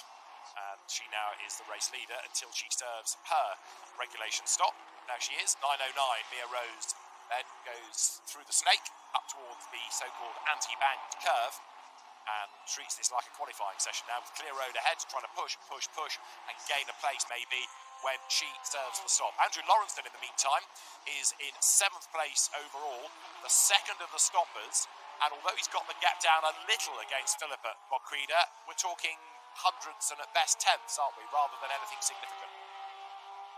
This is a man that really should be in the fight for the championship, but having missed a round, unfortunately wasn't able to. Porsche versus Porsche. Lawrenson on track, round the outside and ahead, wow, of Kelvin Chen. So actually, it's going to be very, very close for Mia. No, Mia Rose is going to lose out as well. So yeah. Lawrenson is going to find himself, I think, P2 by the end of this. P2 possibly. That would be a class win, wouldn't it? If he can stay in second place behind Boquida, it could be a class win. Where was he on the grid? He was on the 4th row. Philippa Boquida was on the 2nd row of the grid. So arguably the Porsche doesn't have the pace anyway, because it didn't out-qualify the McLaren in the qualifying period early on in the day. So Andrew Lawrenson certainly pushing hard, and we are getting news of another penalty, and it is to Mohamed Alif drive through for causing a collision with Ferris Stanley. Don't think anybody's a huge amount surprised about that. And we saw it, so yeah, no hiding for him. Right, there is Alif then. First time out, drawing attention to himself with the stewards. For next season, he'll have to turn over a new Alif, won't he? So he's got a drive through, running in 10th place at the moment. On form today. Until it's the end of the season, can't it? Right, Mia Rose has pitted then. Race leader comes in. This is going to be fascinating now to see how far she drops down the order. Not going to be a huge amount different to when we had... Oh, actually, we've got Kinlon Lee also in the pits as well. We saw Kelvin Chen only in the pits 1 lap ago, so trying to do the overlap or the undercut is not really necessarily going to work. Here is Chen behind Lawrenson. Well done to our directors for picking that up. Here comes Mia Rose coming out of the pit lane. And actually, how has she done that? She's going to have a huge advantage over the 2 Porsches. The Porsches now exit the final corner. You'll see them at the top of the screen, but unless... I don't understand how she's got that much an advantage over Kelvin Chen. She's actually jumped Chen from the pit. And Boquida. By a lot. She's ahead of Philippa Boquida. So... Oh, wow. She's now effectively the race leader, because the 2 ahead have yet to stop. So, yes, that's an extraordinary situation. Either that was an absolute demon stint when she was in the lead and had clear road around her, or discuss something has happened in the pits, because that has been an absolute blinding stop for Mia Rose to jump everybody then that has already served the regulation pit stop and come out as the race leader with 10 minutes on the clock. Rattles over the curb and bounces out wide. Pressure might tell here, but Mia Rose, the best of the stoppers, and also the leader in our unofficial Coupe de Dame, into the bargain. I can't work that out, because in theory all the pit stops should be exactly the same unless people have been taking a splash of fuel here and there. But everything made sense up until the Aston Martin went into the pits. I cannot understand how she's managed to do... I mean, what kind of advantage? She's managed to find 8 to 10 seconds over Boquida since Boquida pitted, because there was that kind of advantage before the pit stops. And Boquida's not exactly been in traffic. She's not being held up by slower cars. Mia Rose did do a couple of really good laps, but I can't work that one out. I'm going to have to go to somebody more expert in Discord to work that one. Right, I'll leave you to that. I'll just talk about the race. Ben can work out strategy here. Andika Maulana, in the meantime, is busy trying to find a way up past Ryan Houlihan. Now, this is for position. It's for 8th overall, bearing in mind there's a couple of yet to stop drivers further up the road. Maulana now drags up to the outside of the McLaren, coming towards us then now, heading towards the 130R. He goes round the outside. Maulana gains the place then, gets up into 8th spot overall now. So Andika Maulana certainly not fazed by that earlier penalty given to him after the contact with Carl Peterson. Maybe you could argue that that's not how you should win a championship, by being involved in an incident, but he has recovered from that penalty very well indeed. As there, look, Brett Maybury's Porsche clambers all over the back of Bank Tanatip's Lamborghini as they now hit the pit straight once more.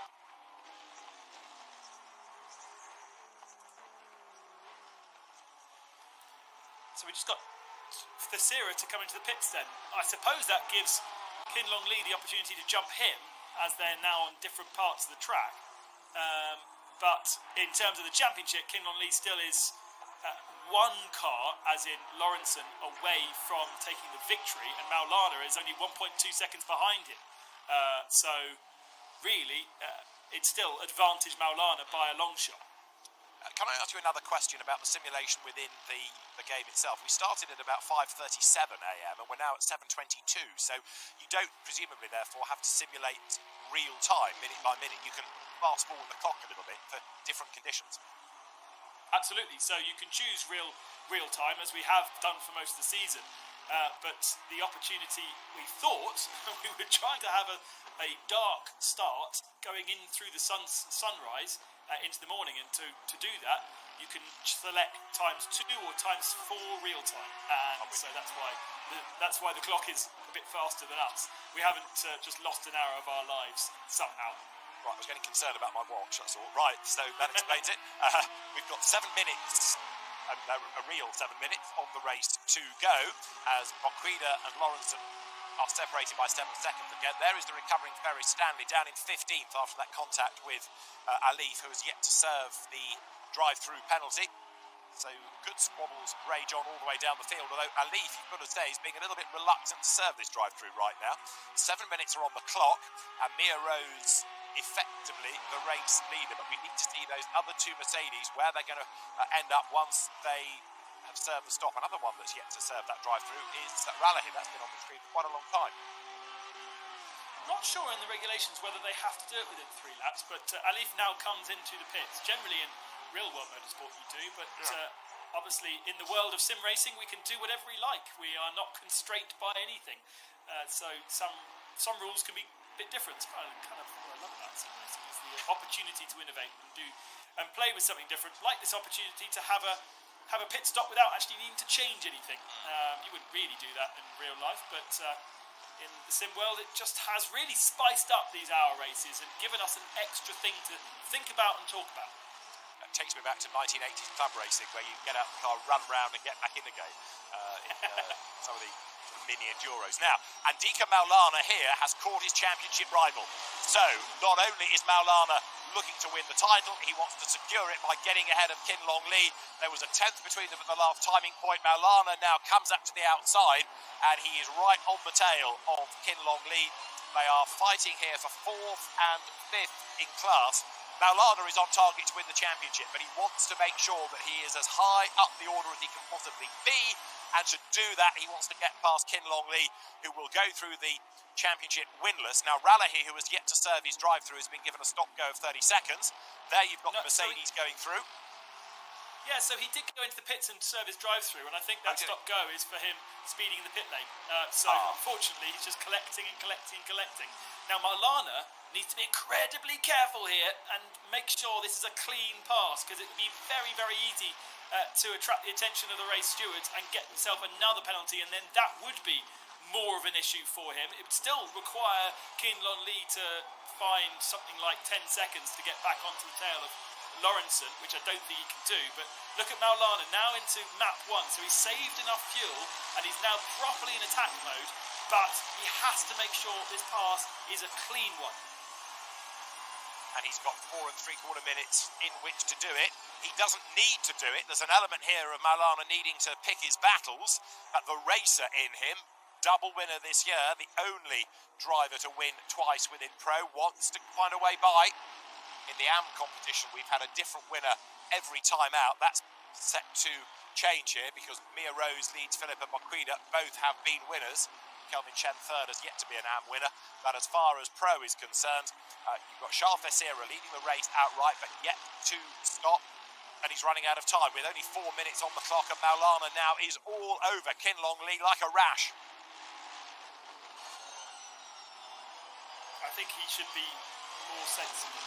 Oh, he's gone back down to map 2 again. That's interesting. So he's kind of using his map settings as like an overtake button. So he's switching it to map 1 when he needs that extra punch and power, and then switching back to map 2 when he doesn't feel like, especially through the first sector of the lap. There we go, back to map 1 to give him a little bit more punch down towards Spoon when you could slot it up the inside, but he chooses against it. Where he can't overtake, he's switching back to map 2, so it does mean that he may still be marginal on fuel. And these Mercedes, I think we saw last time out, somebody cruising around to the flag because he'd run out of fuel. That's right. Yes, I was thinking about, as you were describing the engine map, like a push to pass, but he can't go push to pass against Carl Peterson. I'll rephrase that. You're right, it is like a sort of boost element. So comes up now out of 130 yard down to the Casio triangle, brake late. There is a gap on the inside, but he doesn't go for it there. Right, left, the right series again. Pits, and Maulana was running. Sorry, not Maulana. King Long Lee was running with Thesera before the pit. So let's see if Thesera comes back out. Where is he? There he is. There he is. I think James in as well. Yeah, Thesera's going to lose out to the two Mercedes and Ryan Houlihan as well in the McLaren. So that's not worked out. Once again, Thesera's race unravels at the end. Yeah, again, absolutely right. He flatters to deceive, so that's going to put him into 8th place. And also, it will now confirm Maulana 3rd in class, Lee 2nd. Andrew Lawrence is going to win Pro, seemingly make the point for the last time. That's enough to give Maulana the championship. So now, why go for it? You're not going to be able to win the race. You're not going to be able to win the class. You've done what you need to do, Andika. Sit tight, bang the point, win the championship. Don't make a mess of this. I mean, even if he did and gets another drive-through penalty or spins out, and even if he retires out of the race, King Long Lee still needs to win. And he's not going to do that because Lawrenson is strong ahead in his own piece of track. He does have Kelvin Chen 1.7 seconds back from him, but they're in different classes. So Lawrenson can be very, very kind of secure in his position, and King Long Lee's not going to touch him. So we saw Lawrenson take a victory, I think the first round was Laguna, I think it was, that Andrew Lawrenson won. It was Carl Peterson that won at Monza with Joseph de Jesus, who we've not really seen since winning the Pro class, but he finished 3rd in the race. That was the real surprise, that the AMs came on strong so late. But we've got a minute change on the clock, and Andika Maulana it is then, on his toes again, trying to find a way up alongside Kin Long Lee. Does not need to be doing it, but he wants to show the racer instinct in him, if it were in any doubt. Mia Rose, in the meantime, is still on target to win outright, as they're up the escape road goes Raleigh, his Audi. That's one way of getting out of the way of the quicker cars, isn't it?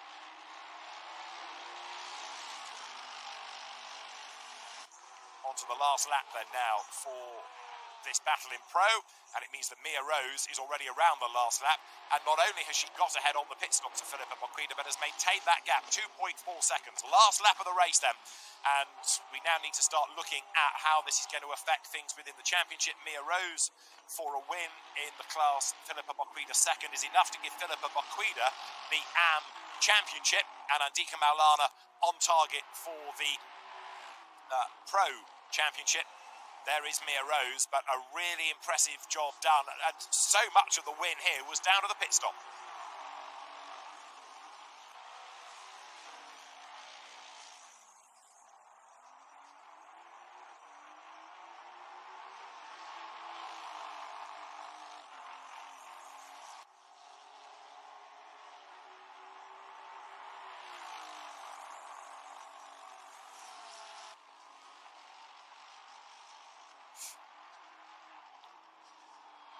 So there is Mia Rose turning through, and the Aston Martin looking good for the win. So female drivers 1st and 2nd. There's always been a good history of quick, competitive female racers within GT racing, the likes of Lillian Brenner that won the Spa 24 Hours, Claudia Hertgen, very, very competitive GT racer, and we have the Coupe des Dames unofficially heading the way of Mia Rose, but it is going to be a race win for Mia Rose and a championship win for Philippa Boquida then in this final round of the TCL GT World Challenge Asia eSports Championship presented by Tarmac Works. Mia Rose wins at Suzuka.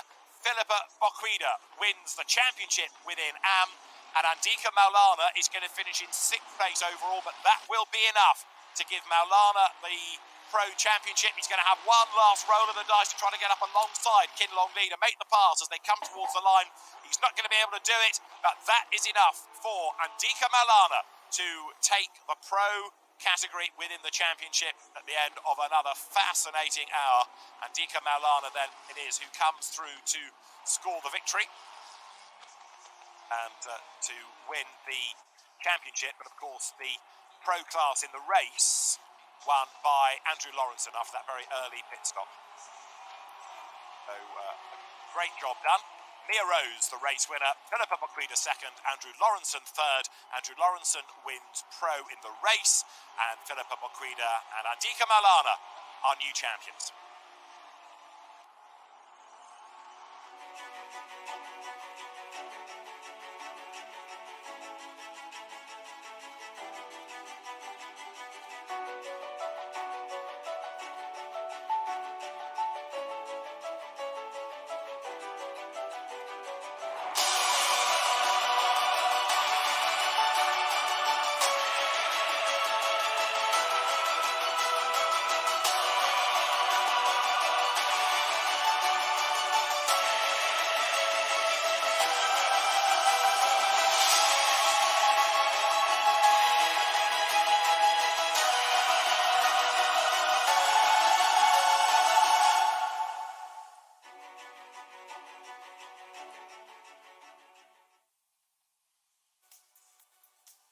What an exceptional first opening race of finals day for the TCL GT World Challenge Asia, presented by Tarmac Works. Ben Constantinos alongside me. Incredible racing, and Maulana made that a little bit more difficult than it needed to be, but a great end result. Yeah, absolutely. At the end of the day, Kinlon Lee just didn't have the performance of Maulana, even with all the various issues that Maulana had. And obviously driving a Mercedes that was never going to be the ultimate car for that particular race with its fuel issues. But he did enough. I was a bit worried at the end that he was going to be a little bit too aggressive with Kinlon Lee, and we might see another penalty. But thankfully he kept his nerve and calmed his excitement, as we've seen in the interviews. Basically did enough, but what an entertaining race outside of that. Yeah, it was absolutely fantastic watching in between while I was watching yourself and David. Just the tension, the way he came back from that drive-through was brilliant. And Philippa Boquida as well at the front of the field, wrapping up the AM Championship in convincing style, despite Mia Rose sneaking through right at the end. What's your theory on that? Because I genuinely can't understand how Mia Rose was able to jump Boquida. Boquida was very strong in the first part of the race, and suddenly Rose was 10 seconds, had found 10 seconds. Yeah, fantastic performance. We'll find out, of course, everybody at home. We'll be interviewing the race winners and presenting that next week, so do stay tuned to the social media accounts for that one. But the Pro and AM sim racers have been fantastic, and now, Ben, it's time for the real drivers. But let's have a quick look at the standings before we get into that one. So here you can see the real driver standings. We've got Kevin C at the head of the championship, ahead of Billy Carlfung Low. This is going to be another incredibly tense race. We've seen so far this season in Pro and AM of the real drivers some interesting racing out on circuit. We've seen contact, we've seen fights between different cars at the head of the field, so anything could still happen over the course of this next 60-minute race. If we look at the Pro driver standings, Division Panayache, that had such a strong start to the season, leads the championship by quite a considerable margin over Melvin Moe behind. But again, just reiterating, the real drivers, these are not seasoned eSports sim racing professionals. They do this for a living in real life, Ben, and because of that, the skills transferring well into the virtual space, but it still opens up an element where anything could really happen. Yeah, it does always provide us with great entertainment and just a little bit more variables within the whole field, to be honest. The guys at the front of the field, though, they're pretty close to what we've just seen from our sim competitors, but the guys a bit further down do certainly struggle somewhat. Interesting note, Aaron Borg, who actually I think was on pole the last 2 rounds of our championship, not here. He wasn't, I don't think, able to get part of the championship battle anyway, but he won't be taking part today. No, unfortunately not. And of course, we couldn't interview them for that same reason. But we did speak to Rudi Dietrich, he's the head of BMW Motorsport eSport, to talk about his impressions of the world of virtual racing. Hello, Rudi. Thank you very much for joining us today. Now, you're head of the BMW Motorsport Sim Racing Department. What exactly does that entail? Well, we are approaching sim racing from a really 360-degree perspective. So we're trying to get the cars that BMW Motorsport operates in reality also into lots of platforms. And we're trying to participate at events, have our own events executed, also develop hardware. So lots of stuff going on. Fantastic. Now, sim racing is becoming increasingly more popular. The growth has been exceptional. What does that mean for BMW Motorsport, and how interested are you in being involved in this series? Well, for us, we identified sim racing as an equal pillar within our motorsport program, and we really treat it like any other category that we are participating. So for us, it's a serious pillar in our motorsport program, and hence we're also using all our assets and resources to contribute and participate. Fantastic. Now, the TCL Asia Esports Series has been incredibly competitive so far. How important is it to BMW to be represented in the Asia region and worldwide through a medium like sim racing? Well, BMW is an international worldwide brand, and therefore also we want our motorsport program to be present all around the globe. And I think it's a very, very good championship, and it's as you said, it's really growing and increasing popularity. So it's really good to be there and have fans all around the world to cherish and appreciate the BMW M cars.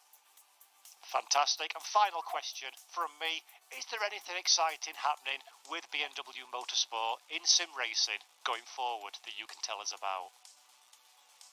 There's a couple of announcements coming very, very soon around these days, and beyond those announcements, which I can't talk about too much yet, I can assure you that we will keep pushing throughout next year and have multiple, probably reasonably impacting news to come.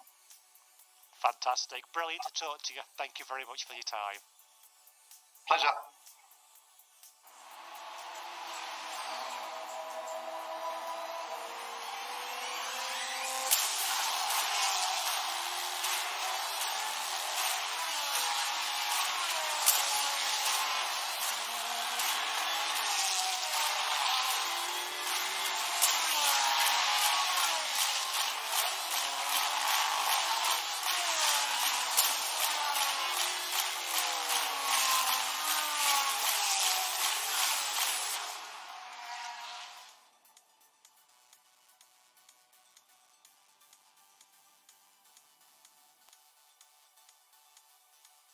And Ben, it is absolutely fantastic to see such a prestigious brand like BMW so heavily invested in the world of sim racing and esports from a hardware and a team perspective as well, isn't it?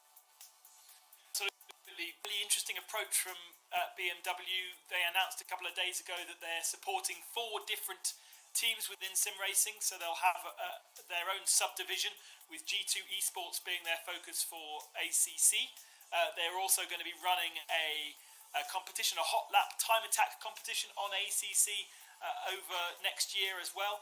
Really cool to see them kind of looking outside of looking at ACC as a platform to participate with, and of course they have their massive sim racing live event which happened actually on Saturday, and they'll continue to push that further. And really, if you look outside of BMW, I don't feel like there's very many other manufacturers that have the same level of presence, a department of 4 or 5 different people simply working in BMW Motorsport on sim racing. It's really interesting. Yeah, it's fabulous to see. And of course, we've got BMW represented in this series as well. So let's have a look at the entry list of who's going to be taking part in the Real World Pro and AM sim drivers for this upcoming round. Once again, we've got a collection of names that you will recognise, hardy viewers of previous races from this series, including Dan Wells in the Lamborghini once again. Showed a lot of pace. His dad is not in championship contention, but is certainly due to be one of the front runners in this upcoming race.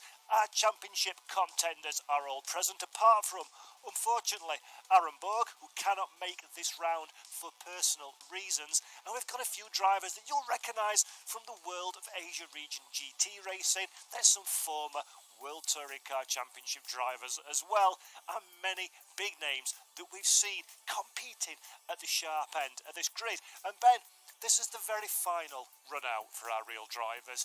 I think it's fair to say, week on week, we've seen an improvement in driving standards, but arguably, Suzuka is going to be the biggest test as well. They know it from the Charity Cup, and they know it from racing there for real.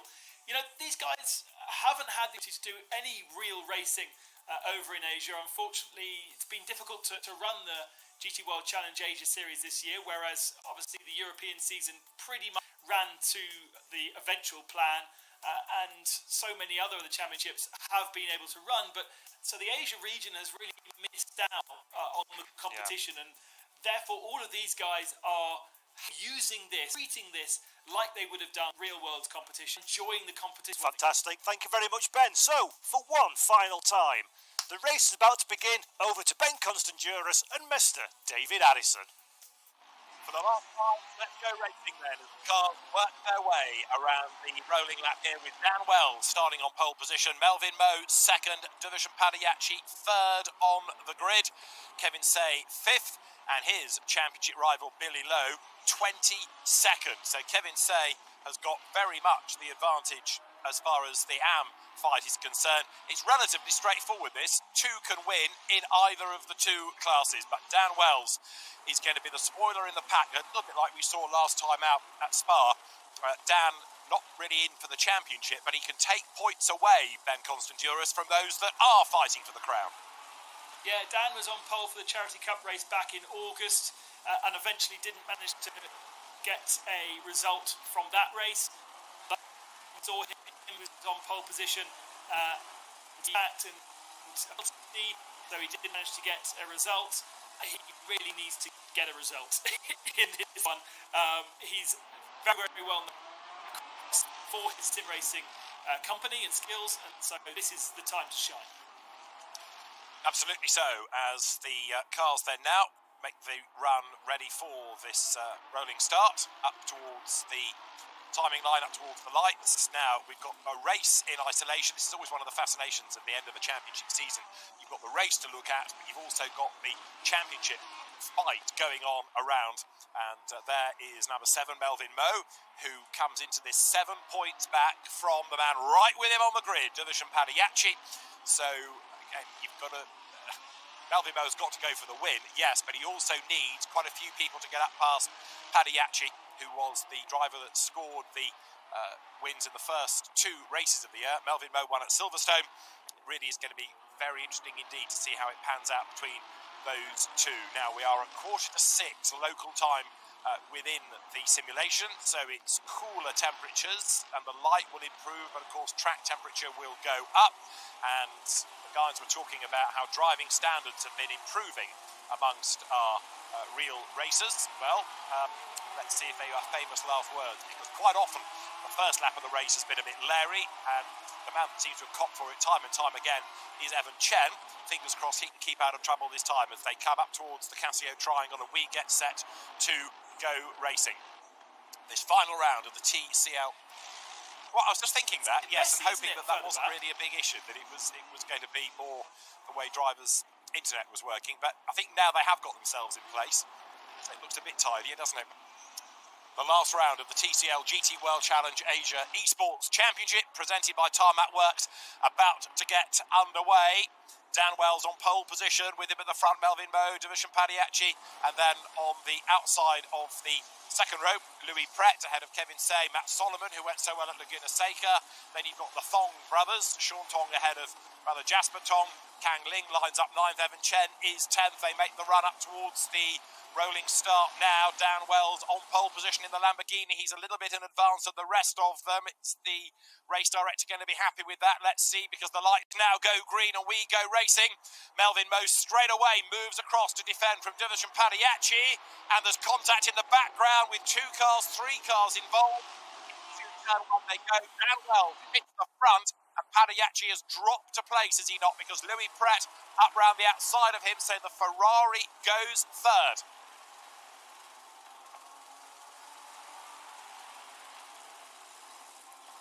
We've seen Louis Pret the last couple of races extraordinarily. The European subsidiary setting his head down now. Dan Ling here off the road.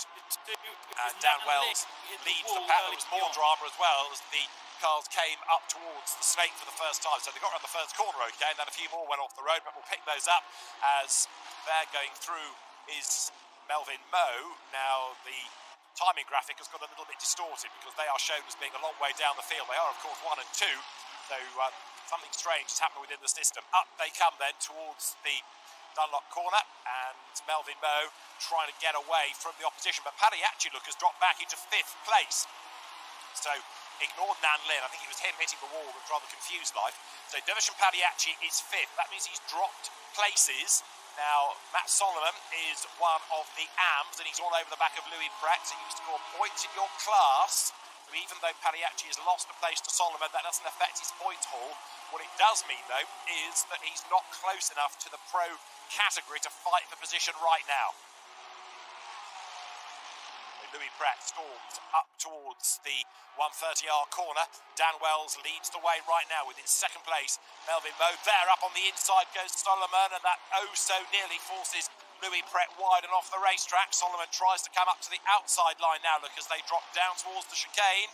But Matt Solomon then, the former karter, Formula 3 racer, China GT star, up behind European Ferrari champion Louis Pret as they come to the line, but Dan Wells leads the way at the end of the opening lap of the race. Padiachi needs to be super careful about those two fighting each other. Where has Padiachi gone? He's falling further and further down the field. Is he in the pits? Or has he made an error? We wait for the timing screens, but something up with Padiachi there. Well, yeah, he made an error. Yeah, he ran wide at the first corner. His internet's not good again, and it was the internet that spat him out last time, was it not? Have a look at that little yellow graphic. That's already on lap 2 of the race, looking pretty unstable. And it was a disconnect that was his retirement in the last round. So I wonder whether Padiachi is struggling in that respect as well. But you're right, he's been losing place after place on the opening lap. Yeah, he was tucked right behind that battle between Solomon and Pret, and I wonder whether he got caught out, because I was saying he needs to be careful not to get caught out by them because they were squabbling so hard, but unfortunately he then didn't reappear in the next camera shot and has dropped down to 8th position. So there he is, the black machine, and you've got another 3 cars squabbling ahead of him. This is this problem that we've been talking about all championship, about trying to keep out of trouble or bank points. You think, well, I'll just avoid a battle here and not go off, and then suddenly you've lost 2 or 3 places and you're in this really nervous state of racing. So now Division Padiachi needs to regroup and he needs to focus on the job in hand. So he's running 8th, which is 6th in the class, and that would mean that he would lose the championship to Melvin Moe by 3 points as things stand. So he's got to get a wriggle on here and buy back at least a couple of places. Plenty of time left, though, only 5 minutes into this race. I think Dan Wells, for the moment, has control of this one, and Melvin Moe, in his position of the championship, needs to be careful not to get involved too much with Dan Wells, and, you know, can let him scamper off into the distance. Doesn't necessarily need that win, although Moe comes into the championship 7 points behind, so he is the man with the pressure, I suppose, more than Padiachi. It's knowing when to hold and when to fold, isn't it? Now there, 999 is Billy Lowe, and he has got to get on with this because he is currently running 3rd in class, but he's a long way down the order, 14th, whereas his championship rival, Kevin Say, is 5th. So Lowe has got a huge amount of traffic to have to work his way past.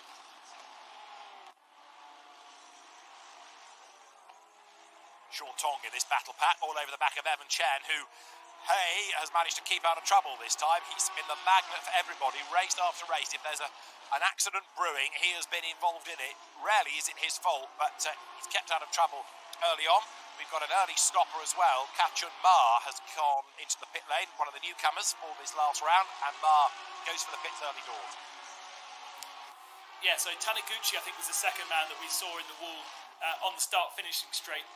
He's retired out of the race, and then Douglas Koo, Ine-chan and Hideyoko Yasuka and Matthew Marsh, I think, all went to the pits on lap 1. Whether that was a strategic thing or whether that was because they had damage and got caught up, I'm not sure. But another sort of sad result for Matthew Marsh, who we've enjoyed watching, and he's had glimmers of pace for his team Laundry House, but unfortunately is at the tail end of the field right now. One that has stopped early also is Antares Ao with his Porsche, former Carrera Cup Asia racer, as their Tong gets through the traffic. So Antares Ao is 23rd. That's the leading stopper early doors. Now, where's Pagliacci got to? He's still stuck in 8th place, as there Louis Pret comes under attack once more from Matt Solomon, who lines up for the inside at 130R. Can't do it there.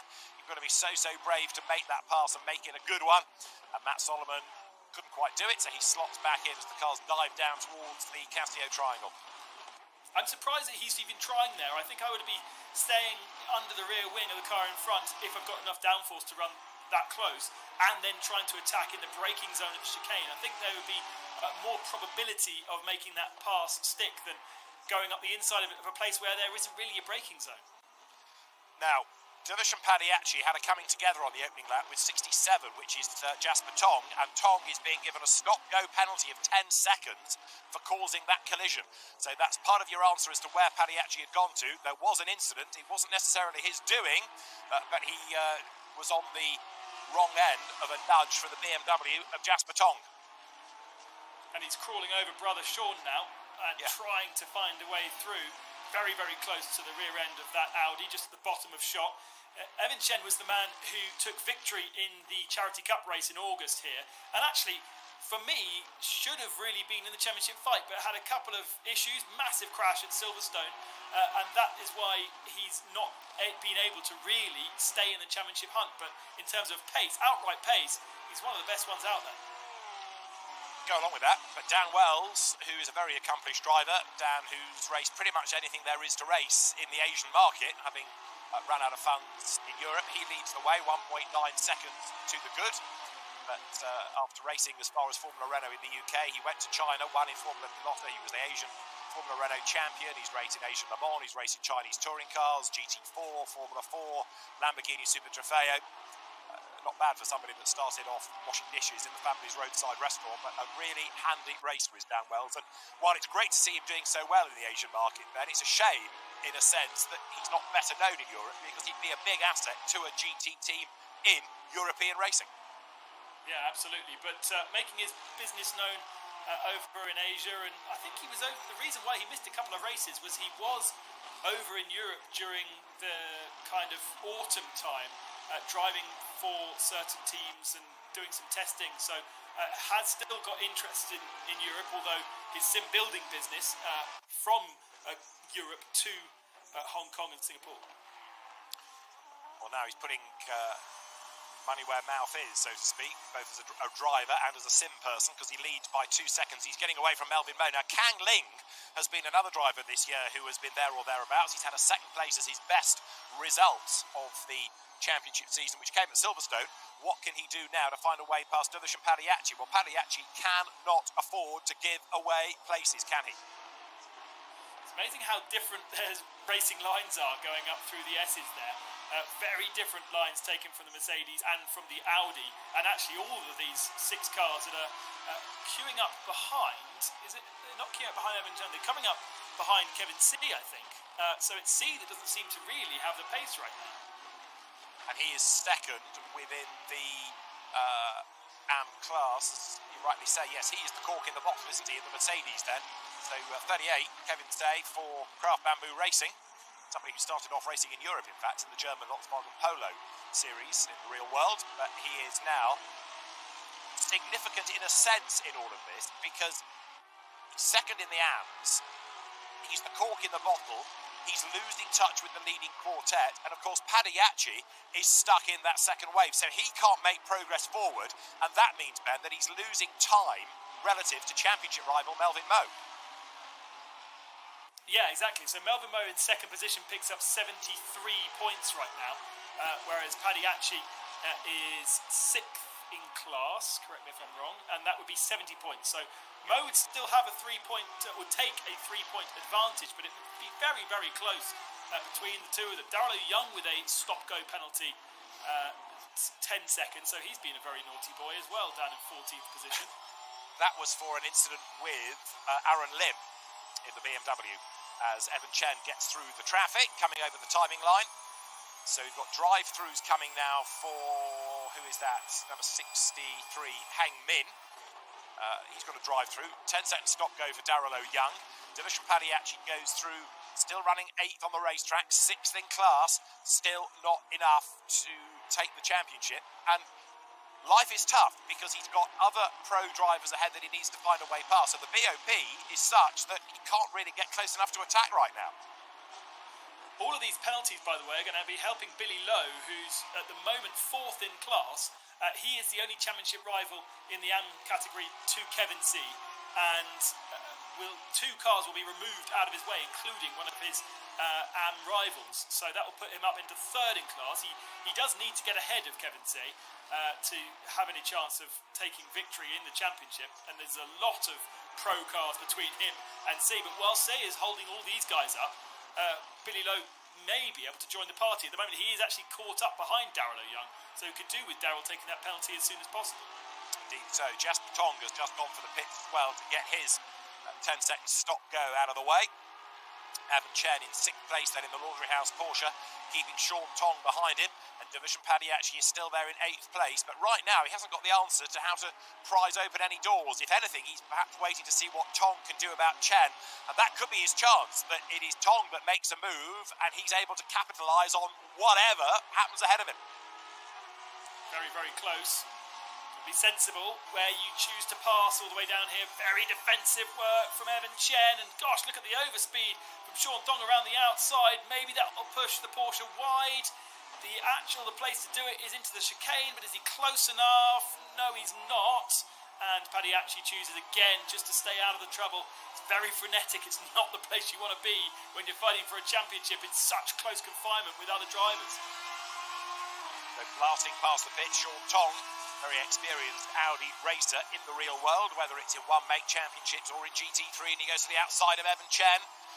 Evan good in Porsches, good in Lamborghinis, winner of his class in the World Finals last year at Jerez, and comes then now onto the power, into the snake. Division Padiachi is all over the back of Sean Tong. Tong looking for a way past Chen, and Dan Wells is getting away up front. Melvin Moe, as Ben suggested early on, may well be happy to just let him go because he's on target to take a championship if things stay as they are. Trouble is, Padiachi can gain ground. Melvin Moe can't if he needs to gain more points because Dan Wells is quicker and he's getting away. So Melvin Moe is a bit stuck in a sense. He's rather dependent on what happens further back affecting Padiachi's race. His race is almost now decided. Yeah, 73 points is kind of his maximum unless Dan gets himself caught up with the back marker, which you know, it's entirely possible. As we found out, especially across this season in these pro races, they are a little bit more unpredictable. And Dan got caught out last time by a slower car ahead of him. I think it was Darrell Young, actually. He'd come out the pits and was driving a lot slower, and Wells basically tried to pass him, to go for a gap, thinking that Darrell would move over and that gap would appear, and it just didn't. It should have done, but in a world where the drivers are not as experienced in sim world as Dan, he's kind of was making assumptions that didn't actually happen. So he's still got to be very careful when he gets coming through the traffic to make sure he does it cleanly. Yeah, he got a penalty, didn't he, for that incident, which was one of the reasons that the race win was not his. He was second to Aaron Borg, with Kang Ling third last time out, but Dan Wells already over the timing line. And that's Padiachi off the road, and he's going to lose a place to Kang Ling, and that's even worse for him as far as the championship is concerned, and now he goes for the pit lane ban.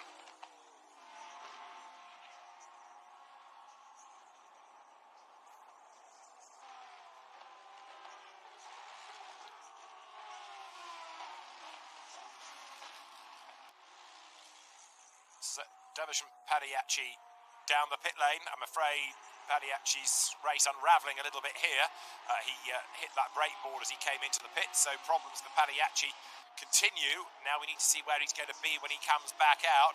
Has he got any damage after the earlier incidents? Is that why the car is lacking pace? But that seemed to be a mistake going down towards the Casio Triangle. We'll have to wait and see if there's any race control message that goes along that, just to suggest that he might have had an assist. But from what we could see on the pictures, it looked like it was a mistake from Padiachi, and it's all unravelling this. It's going from bad to worse. Now, he is the leading stopper.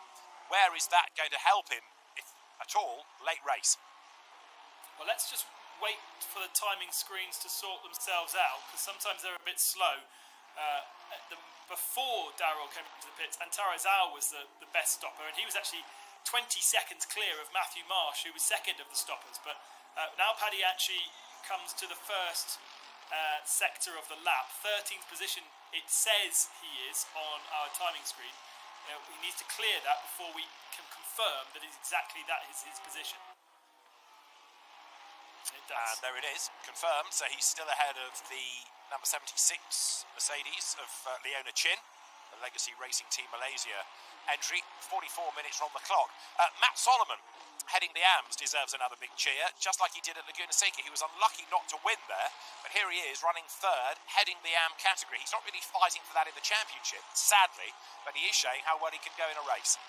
Yeah, and unlike we saw in our sim category, the AMs and the pros here have been decided by the organisers rather than the AMs qualifying through. So very much a more stable grid, and I guess it's kind of been decided on the amount of experience on the sims that these drivers have had. Here's Evan Chen. On the inside of Sean Tong, that's Tong trying to get the place away from Evan Chen. On the outside line at turn one, couldn't do it. Evan Chen sticks out his elbows, and Kang Ling, look, in the Lamborghini, is getting closer and closer all the while. Well, the race leader for Lamborghini, it's Mercedes second, third, Ferrari fourth, Mercedes fifth, then Porsche, Audi, Lamborghini, Mercedes, Lamborghini to round out the top 10.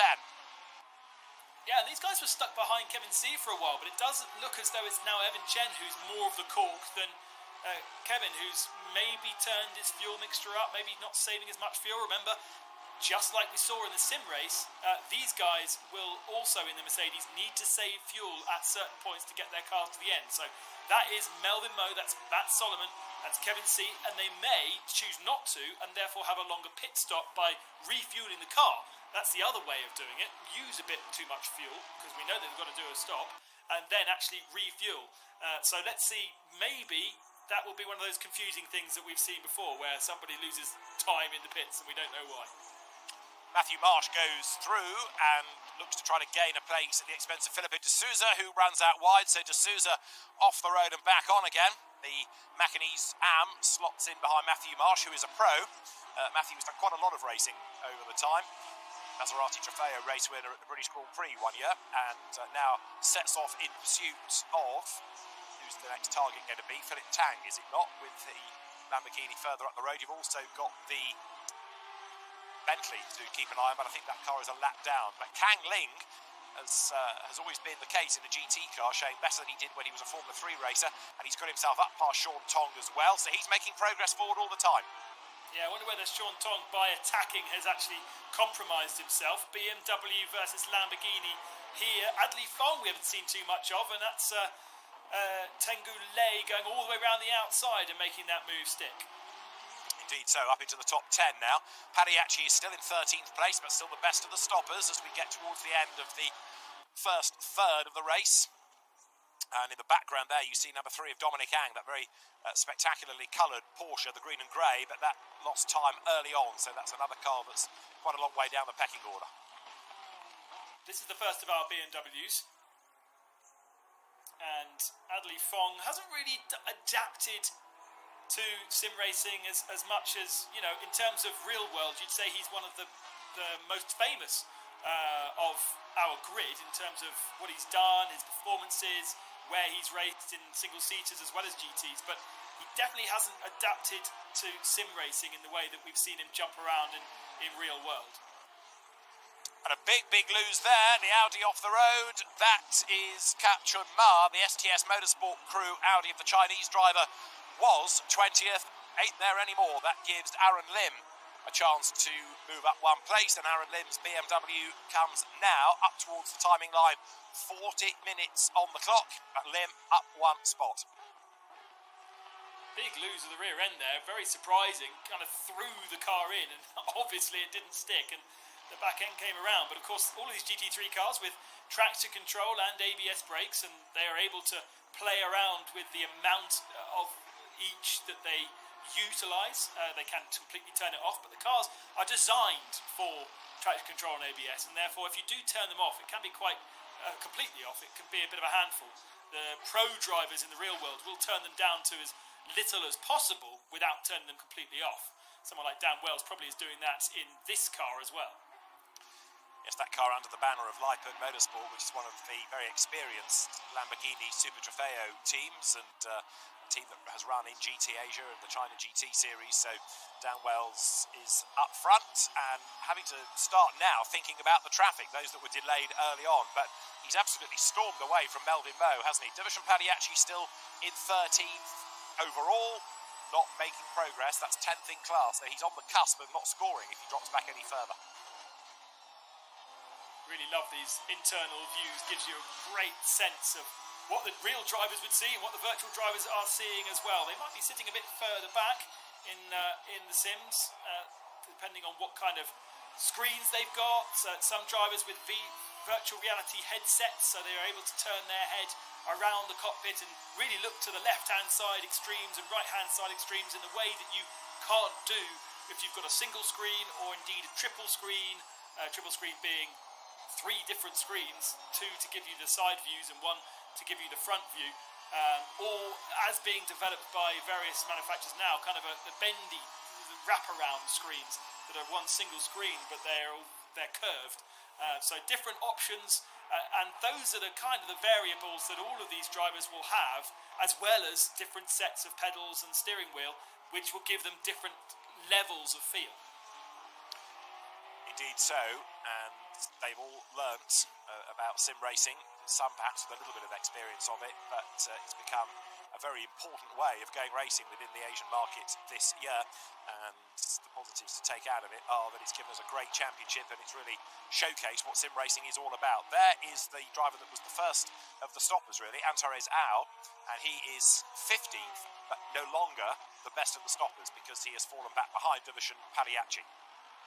And the key thing about that market is if you take eSports globally, not just motorsports, but all the different computer games that you can play online, multiplayer, and the tournaments where you can win lots of money, Asia is number 1, the capital of gaming and eSports in the whole world. You've got big competitions in America, but actually a lot of the players that play in America will come from the Asian market. So for eSports to be represented over there as well, in terms of sim racing, it's very, very important to have, and it's great to see that in our sim category there are so many great drivers, and also in our real world it's being adopted more and more, and it's a very, very good place for SRO as a market and a promoter to place themselves and see how much traction they can get out of the Asian region for perhaps running more of these events in the future.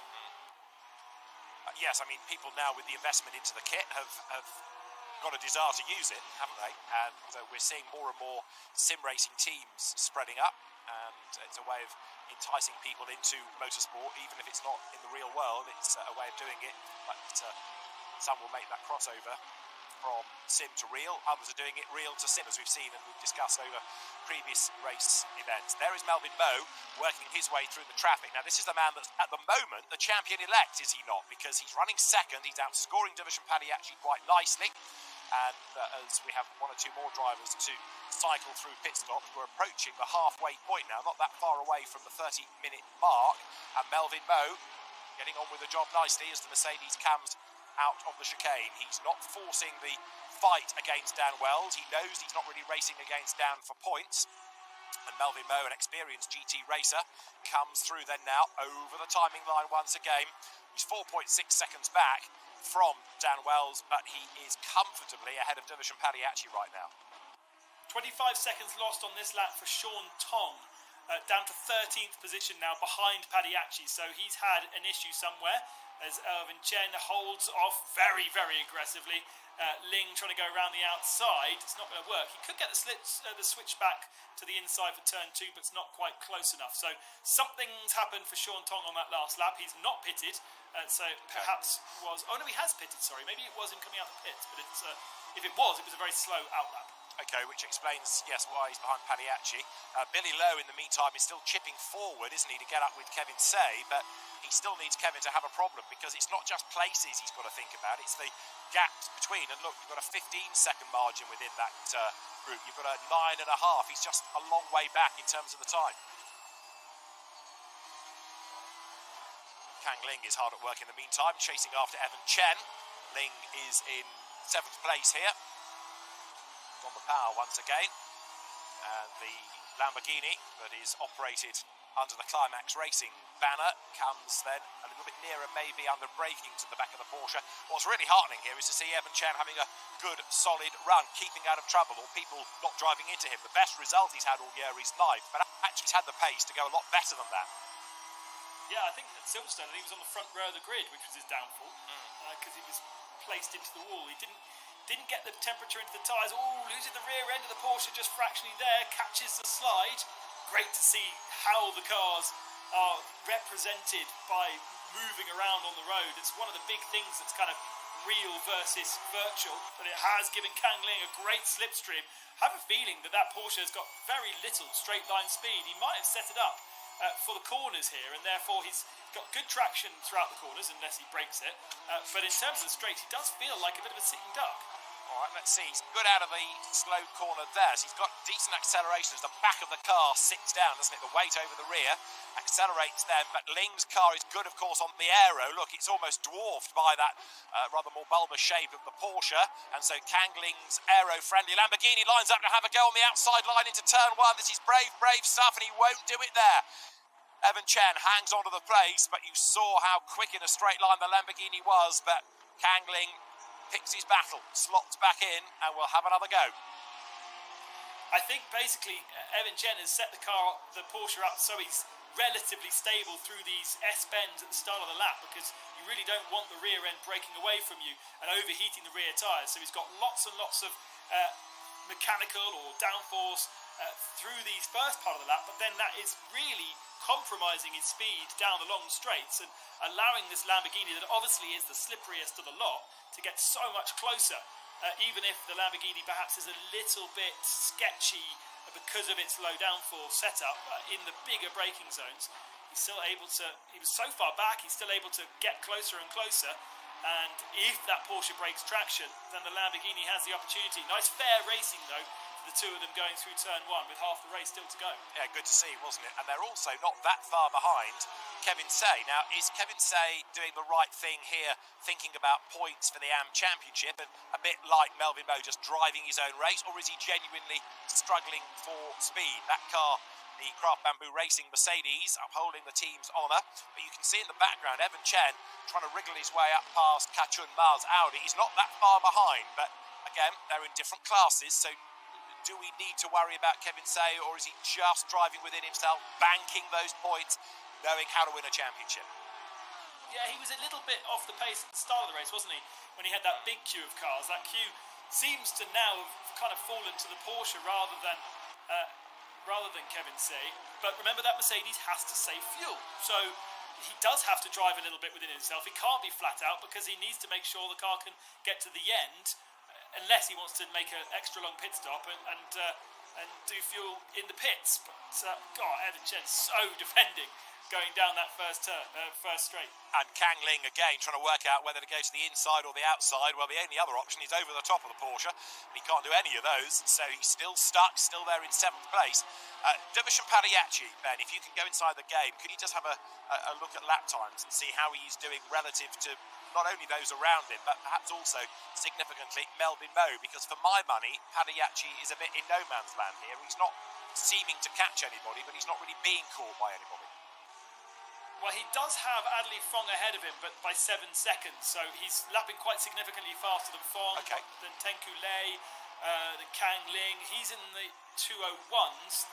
Most of the field ahead of him are in the 202s, apart from Matt Solomon and Dan Wells. So he's faster than Melvin Moe right now. All right, okay, I'll take it all back then. So this is one of the situations, of course, slightly tricked by him being further down the order. We're not seeing him either for the moment, but his lap times are good, so he is therefore, in real terms, bringing down gaps, even if he's not yet gaining positions. Kang Ling is lining up to have another go at Evan Chen. Thinks about the inside, but Evan Chen moves across on the inside there, and that forces Kang Ling way out wide up the curve. Gives Chen another length advantage. Great battle between these two. If that was, I mean, it is completely legal, but actually running a little bit wider through that first part has given him more of a slingshot out of the corner, just opens the corner up a little bit. Yellow flag's flying somewhere at the track, and this time he's going to try and go around the outside at 130R. That's certainly not going to happen. These guys are completely on the ragged edge, but it gives him the inside line, interestingly, into the chicane. He gets it done. So Kang Ling worked hard for that. He does go by up into 6th place then. We're into the second half of the race as well now as the Lamborghini powers over the timing line. Dan Wells, the race leader, 5.5 seconds to the good. Louis Pret goes through. Now Pret all of a sudden has been caught by Kevin Say, hasn't he? So Louis Pret's Ferrari, 3rd in Pro, 4th overall, is being caught by the Mercedes, which also I suspect is being caught by now the charging Kang Ling. I'm surprised that the game didn't pick up on that off track. By making that move around the outside off the circuit, and I mean maybe not a pace advantage, but certainly an advantage of position by being off track. So maybe our race director will add something to it, but a little bit naughty to run that far wide. Of course, the wider you run, the more open you can have the steering wheel, and therefore the more speed you can carry. And as long you have this kind of compromise through there, is the further round you go, the longer distance, but the more speed, or you keep tighter and you're going slower, but you're covering less distance. So it seemed to work in the Lamborghini's favour that time. It indeed, didn't it? There you've got 38 then, Kevin Say going up now through the hairpin, onto the power, makes the climb, and now accelerates off towards Spoon Curve. So as they loop their way around this fabulous circuit at Suzuka, Kevin Say, class leader within the championship, but it's a similar Mercedes leading the category at the moment. Matt Solomon doing a very good job indeed to be 3rd overall. Matt's best race result, 5th this season. And there's the champion-elect, Melvin Moe. Right now, he is outscoring Division Padiachi, and he is on target to take the crown. But we've still got half the race to go. Anything could yet happen, couldn't it? Well, Melvin Moe's last lap time was a 2:01 dead. He comes across the line to do a 2:00.8, so actually he has great pace when he doesn't have traffic in front of him. Paddy actually doesn't, I don't think, have traffic in front of him yet. He will do very soon, but he isn't anywhere near that kind of pace. So let's see when he comes across the line this time. He's still got about half a minute to go. But 2:019 was his last lap time, as I said, and that's a long way off a good Melvin Moe lap time. Look at his case. Dashboard. Yes, he is on map 2, so he is fuel saving. Traction control at 3 and ABS at 2, so quite low settings. Doing a lot with his own feet rather than relying upon the computers. Just thinking a moment ago whether he was changing up quite early as well, all part of that fuel save. That will also do a similar thing as well, if he is, then his pace is very, very good, because he's one of the fastest men out on track, other than Dan Wells. Well, they're going through is Kang Ling, who has now caught up to Kevin Say. So this battle is now going to take up attention, is it not? Kang Ling doing, as we saw in previous rounds, a good job of upping his pace as the race wears on. So don't rule him out here of gaining more ground. Soon going to have to be a bit concerned for Dividend Pagliacci. He's going to be in the clutches of Adley Fong. He'll have to clear that traffic. I think that Fong is quite far back from Tenku Lei now, so it won't be a battle that he'll have to get past. It will just be one car, but he's only 1.5 seconds behind now, and so that will be potentially a bit more time lost once he tries to get past him.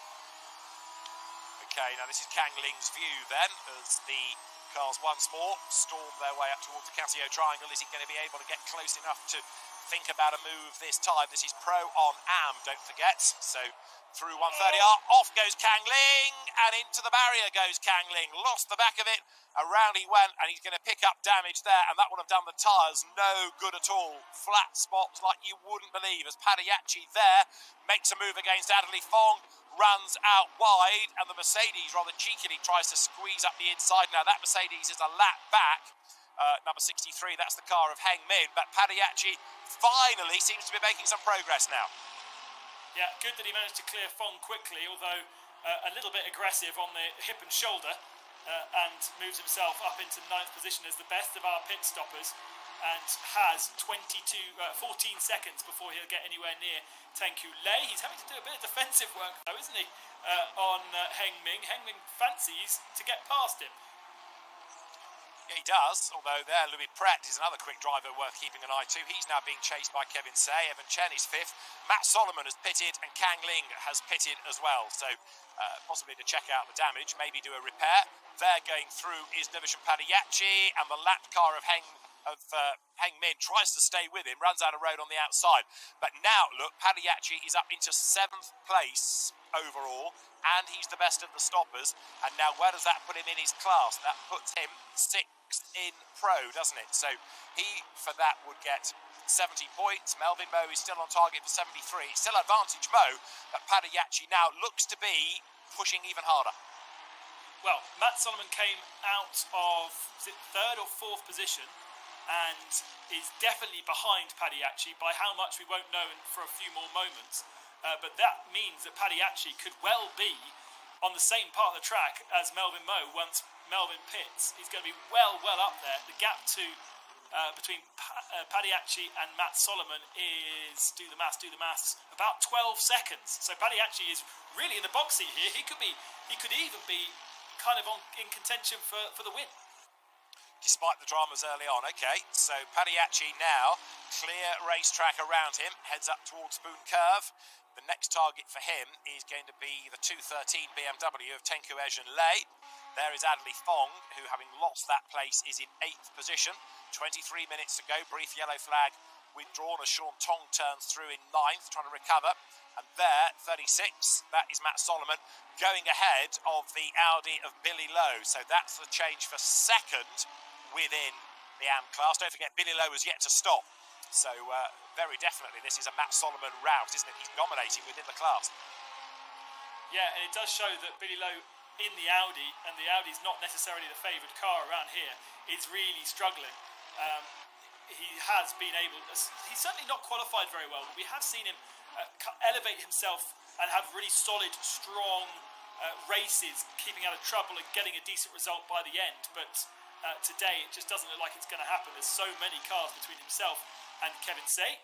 Neither have pitted yet, and definitely, as you say, it gives Matt Solomon the advantage in terms of the race, but in terms of the championship, it's only between Say and Lowe, and there is a huge advantage to Say right now.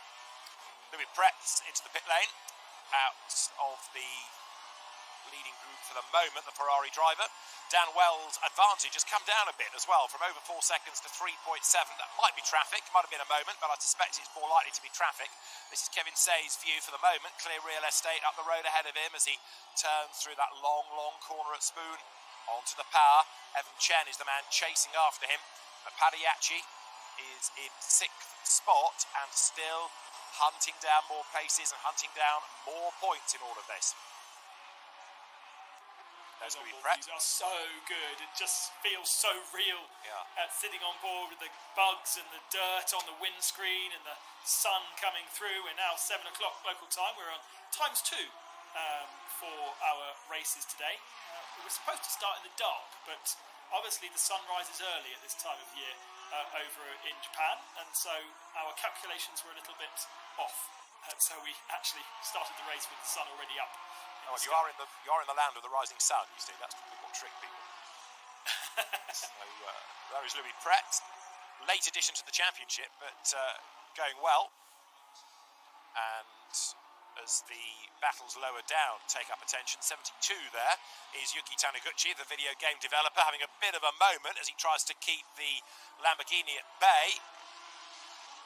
That's not a battle for position, I don't believe. That Lamborghini, for my money, is a lap back. So Taniguchi here, who's developed car-related games and also wrestling-related games. Gets himself in a bit of strife there, doesn't he, going through the Degner curve, gets off the road and back on again, but the Bentley, one car but one behind, is the real opposition. That's in the hands of Andrew Harrianto. Looks like he's wrestling his car today. Really struggling. That's my first pun of the year, I think, actually, David. It's always rubs off on me when I'm commentating alongside you. And yeah, great character, actually. He used to race in the World Touring Car Championship. That's right, yeah. Really great fun to have, but the board pulled him out of the World Touring Car Championship, worried about losing him or to injury. Obviously knowing that World Touring Cars is very physical and lots of door knocking, so he had to pull out of that, which was a bit of a shame. And it's good to see that his board are now trusting him to be able to race in the real world, and also makes sense for him to be racing online, doesn't it? Absolutely. Yeah, what better way to showcase your ability? So Taniguchi then is 24th overall right now as he comes down towards the Casio Triangle.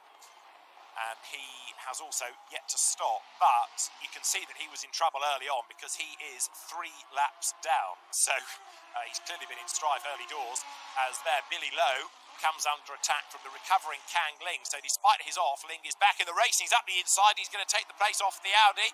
The multicoloured R8 drops back. So Ling on a mission again. Yeah, Billy Lowe obviously feels like he's got no pace in that car. He tried to defend into the braking zone, and potentially he ran a bit deep because of the brakes, but he didn't really try and fight it at all.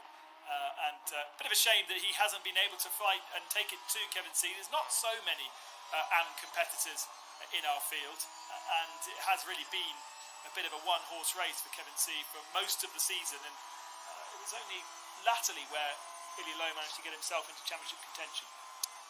That's right, 2 wins each. So Kevin won the first 2, Billy won the most recent pair, but Kevin Say has always seemingly had the upper hand. But right now, it does rather suggest that Audis are not the car to have. The best is 8th, Sean Tong. Then you've got Billy Lowe, who is down in 11th place. But the Audis just not looking as quick here as, well, frankly, they need to be. And when we were talking about manufacturers and manufacturers having sim departments, I don't think, and I might be incorrect here, I don't think Audi have a sim racing department at all. They might have a licensing department, and therefore the licensing department would sign off having this car in this series. But there's been so much more influence now from the motorsport departments of various different manufacturers in the performances of their cars on track. Porsche have a very strong motorsport eSports department, as do BMW. Bentley have a smaller one, certainly in the European series, had quite an influence on that European championship. But someone like Audi, I don't think has any kind of relationship at all with sim racing. I may be wrong, but that could be, why the car is replicated incredibly well. The BOP is exactly what the SRO BOP is, but it just doesn't have those people at the back end kind of caressing it and pushing it forward. Would not be surprised if that didn't come on board fairly soon, because if you think about Audi and its plans relative to, as there you see Matt Solomon get up the inside and go ahead of Sean Tong for 8th place, Audi restructuring its DTM involvement, pulling out of Formula E, going back into sports prototypes. It's almost like it's working through a list. Tick, tick, tick. Right, next on that list is eSports. I'd be surprised if Audi did not get there.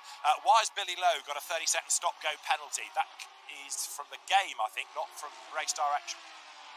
Yeah, so it's either that he's sped in pit lane. It does seem to be a very harsh penalty if you speed in pit lane. Stop go 30 seconds is what we saw in the earlier race. Or it's that he's had multiple off tracks and too much of an advantage. But oh dearie me, that's not very kind. Who was that going into the pits? That was, I thought, Adley Fong being hit by Sean Tong. So that's one way of getting into the pit lane to do your stop. You're forced in there by tapping the tail. So I think he was trying to go in there anyway because he was coming off the throttle, and that's kind of what caught the guys behind out. That he was coming in, and he just helped in a bit more. Right. Well, Jasper Tong has already had a penalty. I just wonder whether Sean Tong might not be looked at by the officials for that as well. So Adley Fong comes in, whether he wanted to or not. While all that's been going on, look, Matthew Marsh has chipped his way up the order into the top 12. Dan Wells still leads the way. We're 15 minutes away from the end of the race now. And Paddy Yachi is still running nicely, but he's up to 5th in class, and Melvin Moe is 2nd, and that means that Padiachi is a point behind Moe. One more place gained, Padiachi will be a point ahead of Melvin Moe, if he can do it. Yeah, well, basically every car ahead of Padiachi hasn't pitted yet, and some of them are relatively close to him, so yeah. I can see Padiachi quite easily inheriting a couple of more positions. Will it be the top step? It could well be. Dan Wells has managed to have a couple of laps which were quite slow in comparison, but now some better laps because presumably traffic. I think Padiachi will come in back once we get all the stops done. Padiachi may well be 2nd position. Now, remember Dan Wells in our race, he didn't pit until literally the last lap. So expect him to do the same thing. I asked him why, what was the thought process behind it, and he just said rhythm. You know, once you're in the rhythm, you don't want to have to go in the pits and find yourself in a new part of the track to build your rhythm up again. You're in the rhythm, you don't even think about the pit stop until the very, very end.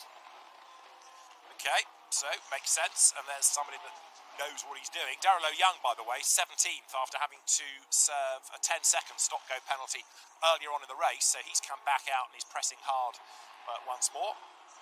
He's got the lapped Porsche behind him with Dominic Ang, and there is Adley Fong versus Antares Au. That's the 13th place. And Antares Au up the inside. Has Fong got the drive through the corner? And is that Dan Wells, the race leader, trying to squeeze between them?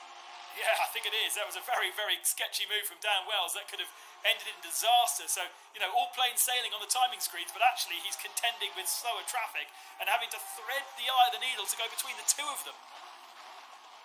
So he's pushing on very, very hard indeed down to the Casio Triangle. So that means that he's now lapped up to 12th place. Now, I know it's a slightly erroneous situation given that others have made their mandatory stops, but you're only talking of a 1-second pit stop, so it does illustrate just how well Dan Wells is going out of all of this. There he is, he goes across the line, and Melvin Moe behind him now breaks the beam. 4 seconds between those two. Melvin Moe, of course, also has to get himself up through the traffic as there. Adley Fong loses another place to Xiationg Lang, who was excluded last time out for his driving standards, but Liang up into 13th place now. Yeah, multiple collisions for Liang, and actually he's been a relatively fast competitor when he's not been naughty, but has a similar livery to Melvin Moe, so that's slightly confusing that he's at the front of the shot and actually Melvin's at the back of the shot, both running the Motul similar liveries. Sean Tong, 10-second penalty for causing a collision with Adley Fong. So whether Adley wanted to go to the pit lane or not, Sean Tong is being penalised for the contact.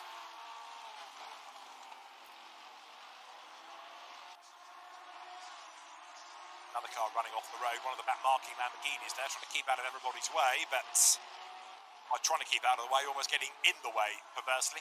Right, so Tong has got this 10-second penalty. It's not a stop-go or a drive-through, it's a time penalty being applied, according to the data. And still that leading group yet to pit. There is the slightly bruised and battered Fong going through, one-time British Formula 3 racer, but he's made a good name for himself in GT and sports cars in Asia. Those lessons learned from racing in Europe in single-seaters a good few years ago now. Yeah, Melvin Moe trying to get past this traffic. They're a little bit more spaced out than they were when Dan Wells encountered them, so this should be easier for him. The Porsche was very kind. What's Adley Fong going to do? Is he going to allow him some space going into 130R? If I was Melvin Moe, I'd be backing out of that one. Yeah, just about. Squirrely on the brakes, but Fong's not making it quite as easy as the guys did before.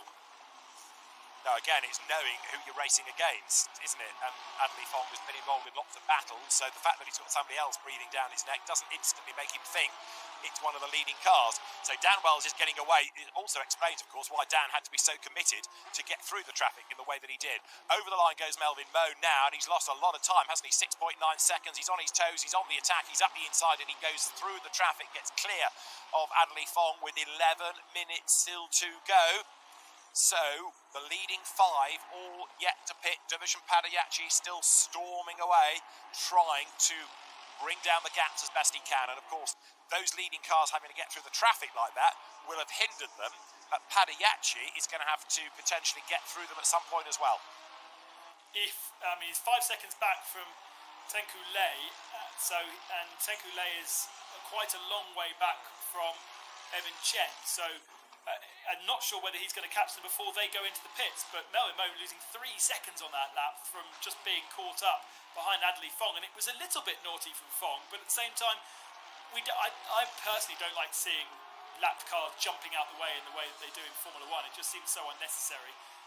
But obviously Melvin Moe, having to follow through those faster corners as well as slower ones, did mean that he lost, 3 seconds is almost double the gap to Dan Wells, so it was a big lose.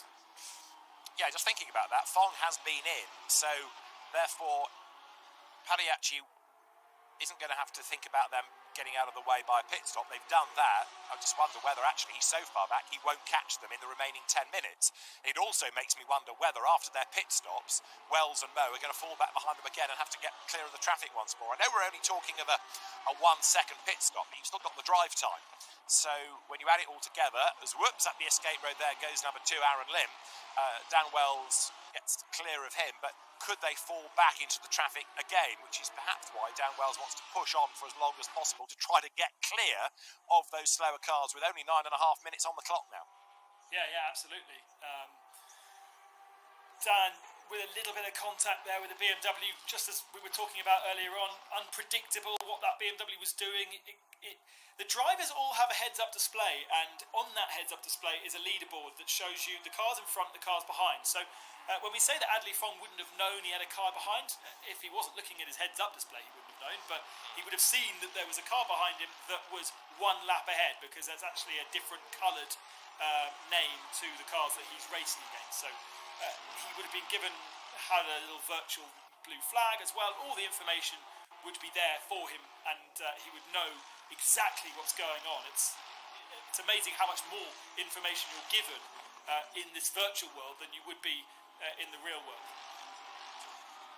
You can learn a lot in the real world from sim racing, as we've seen, and you can understand why so much effort is being put in by the manufacturers. Now there's Padiachi, comes through and works his way over the line. He's got himself ahead of Matt Solomon now, and so as the two of them drop down towards the right-hander at turn 1, Division Padiachi a lap up there on the car behind him of Nan Lin, again sideways, but Division Padiachi then clear of Matt Solomon, who is in real terms the AM leader because he has stopped, Kevin Say has not, but Padiachi now is up into 6th overall, 5th in class. So he's on 72 points to the 73 of Melvin Moe, but he needs to gain a position in the category, and he should be able to do that before long as some of the others serve their stops. I think Hideyoko Yatsuka has been off somewhere. I'm not quite sure why we go and switch to him otherwise. Down in 26th position, unless he's being lapped. Perhaps he's being lapped. But yeah, graduate of the Junior Single-Seater Championship in the UK back in the early noughties, and he's got a problem, hasn't he? Because he's peeling to one side again. Evan Chen is going to go past him. I wonder whether he's got a puncture. Not something we've seen very often, but you can pick up punctures if, number 1, you wear the tyres out totally, and number 2, you ride the curbs unnecessarily heavily. And the car does look like it's wiggling around a bit, so it'll be a new one. I know that it's possible, I've just never seen it happen. It's certainly a thought, and it does tally with what the car is up to. Louis Pret getting a drive through, Evan Chen serving his mandatory stop. Now this is where it gets interesting, because he was one of those drivers ahead of Padiachi.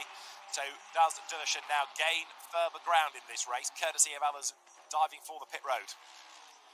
Yeah, I'm still convinced Padiachi's going to be way ahead of that lot when it all shakes out, but I have to wait and see as Kevin C starts his next lap in 3rd position. So actually that's quite interesting. That means there's Padiachi on the road coming up to the end of the lap. Yeah, he's right there, and he's going to gain 1 place at the expense of Chen, who is there leaving the pit lane. That felt like a long stop for Evan Chen. Let's have a look when he comes back out onto circuit. It might be, of course, because it's got a long pit lane. So as I say, it's a 1 second pit stop, but it's the drive time that really hits you. So there is Padiachi, 5th now, which is really 4th within the class, for which he will get 74 points. So right now, he is ahead of Melvin Moe, isn't he? He's gained that place to go ahead on points. it was all looking so bad for him at the start of the race, wasn't it? But that decision to split the strategy over what Melvin Moe was doing and get himself on a different part of the circuit, incredible how by simply moving your car to a different part of the track where you encounter traffic at different times, he has been able to build such an advantage over his competitors that looked like such a deficit at the start. So the race leader, Dan Wells, way clear of Melvin Moe now, 7.8 seconds the margin, which is really bad news for Melvin Moe. And in fact, actually, there are two big bits of bad news for Melvin with 5 minutes to go. One is, you're not going to catch Dan Wells and take points away from him and boost your score. And the other is, you're being outscored all of a sudden by Division Padiachi, who is now ahead in the championship once again. And you've got your teammate ahead of you who has a bit of a reputation for being slightly naughty after. Yeah. As Kevin say down the pit lane, now this is significant to see what pans out within the AM battle. So Kevin Say should, I would have thought, fall behind Matt Solomon now, but stay ahead of Billy Lowe. Division Padiachi is going to gain another place on the track. It doesn't matter for points, but it does get him closer, of course, to the pointy end of the race order. So here is Padiachi up through the final curve, heading towards the timing line, just under the lights there. And you see how close he is to the BMW, and that car's got to make a pit stop anyway. So Padiachi is an absolute shoe-in now to gain another position before much longer. Yeah, how far ahead is Melvin Moe to the BMW? I think he is a long way ahead. Otherwise, Padiachi's effectively nearly taken a whole pit stop out of Melvin Moe in his stint, which would be incredible. There's a minute difference between Melvin Moe and Tenku Lei. So actually, a minute difference. The pit stops are taking 40, 50 seconds. It could be close. Padiachi may not be jumping Melvin Moe here. Well, this is Padiachi then. But even as he stands, he's going to be ahead on points. Melvin Moe presses on, but really he needs Dan Wells to have a problem and stop or get a penalty or something to give him a lifeline. Melvin Moe for the pit lane now with 3 minutes and change on the clock. Down the pit road he comes, so it was always going to be a fight for him with a 7-point deficit to Padiachi. And now let's see where Padiachi is going to be at the end of this pit stop, because he's a long way back on the racetrack. And he's heading towards the end of the lap, whereas Melvin Moe is still driving to the pit box. So Padiachi at full race pace, whereas Melvin Moe crawls down the pit lane and now, of course, has to stop. I think it's still advantage Melvin Moe. He's at the end of pit lane because he qualified at the head of the field. Since they're... Yeah, that's about right. Maybe a little bit of fuel he took on. He's got a huge advantage. So I was confused by the fact there was such a big gap between Melvin Moe and Tenku Lei. But Moe definitely still in second position, well ahead of Padiachi, but it's still not enough for the championship. Absolutely, yeah. He's ahead on the track, but he's not ahead on points, which is the real key in all of this. So the only hope he's got now is that Dan Wells has some kind of problem. Dan has yet to pit. We've got probably one more lap to go at the end of this, depending on where Dan is on the racetrack. And looking down from the high shot there, Melvin Moe has got more traffic up the road ahead of him. So Division Padiachi is on target now to go certainly third, if not better, before the very end. I think third is as good as it's going to get. So third would give him 77 points. Melvin Moe's second would be 73. Division Padiachi, after a pretty stressful hour, is on target to win the title as another errant back marker goes to the beach, gets back onto the racetrack, thankfully not getting in the way of Melvin Moe. No, absolutely, but Melvin's got plenty of traffic to contend with here still. Got plenty of cars to try and clear and a few kind of dangers for him. Those dangers still lie for Padiachi around the circuit as well, and for Dan Wells, who now comes to the pits. Will be with basically on the last lap again. It will, won't it? Yep. So when he rejoins, he'll start the last lap of the race. So in he comes. I can't see Melvin Moe getting ahead of him on the stops. So this has got to be absolutely inch perfect for Dan Wells. No dramas on exit. So in comes the Lippert Lamborghini. Melvin Moe presses on, but Dan Wells... It's a great drive, and it's great to see Dan do this. It just leaves that taste in your mouth thinking, wish I'd seen him in every round of the championship, because he could have been a major, major factor, couldn't he? Yeah, absolutely. He should have been a major factor. A bit like his teammate, Lamborghini teammate, in the European Series, whose name Dennis Lind, who is an amazing sim driver and entered the first round, then didn't appear after that. It would have been great to have Dennis in the European Series, and slightly frustrating that Dan had this appointment in Europe that meant he couldn't do the full season for this series. But Melvin Moe stays in second position. Dan Wells stays ahead of him, and only Tenku Lei has not pitted. Now he comes into the pits with just 22 seconds remaining. Okay, so he gets that stop through. So Division Padiachi will inherit third place and secure the championship. Dan Wells is going to be the race leader and the race winner. And if he were to not win, Melvin Moe would take a second victory.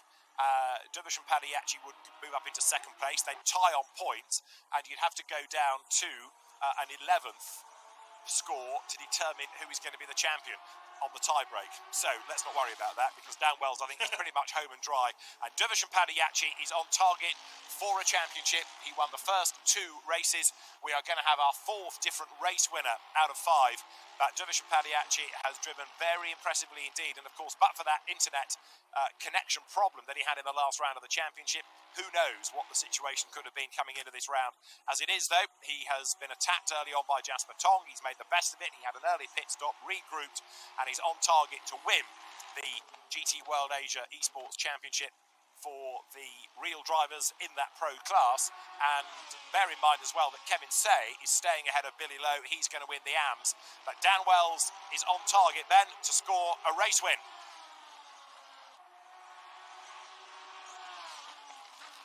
Into the Casio triangle then, sets the car up for the right and the left, and ready now to accelerate up towards the timing line.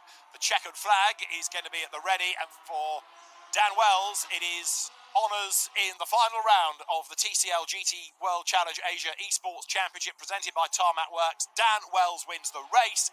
Melvin Moe so near and yet so far. And Division Padiachi, there he is, on target then for 3rd position, but he's going to win the championship. Matt Solomon is going to be an AM class winner in the race for the first time this year, so a 3rd different AM winner. But here's the champion. He's on his way to the line. He's on his way to the flag. He's on his way to the glory. Division Padiachi is going to be the pro champion here at Suzuka. Comes across the line. There's the flag. Division Padiachi 3rd in the race.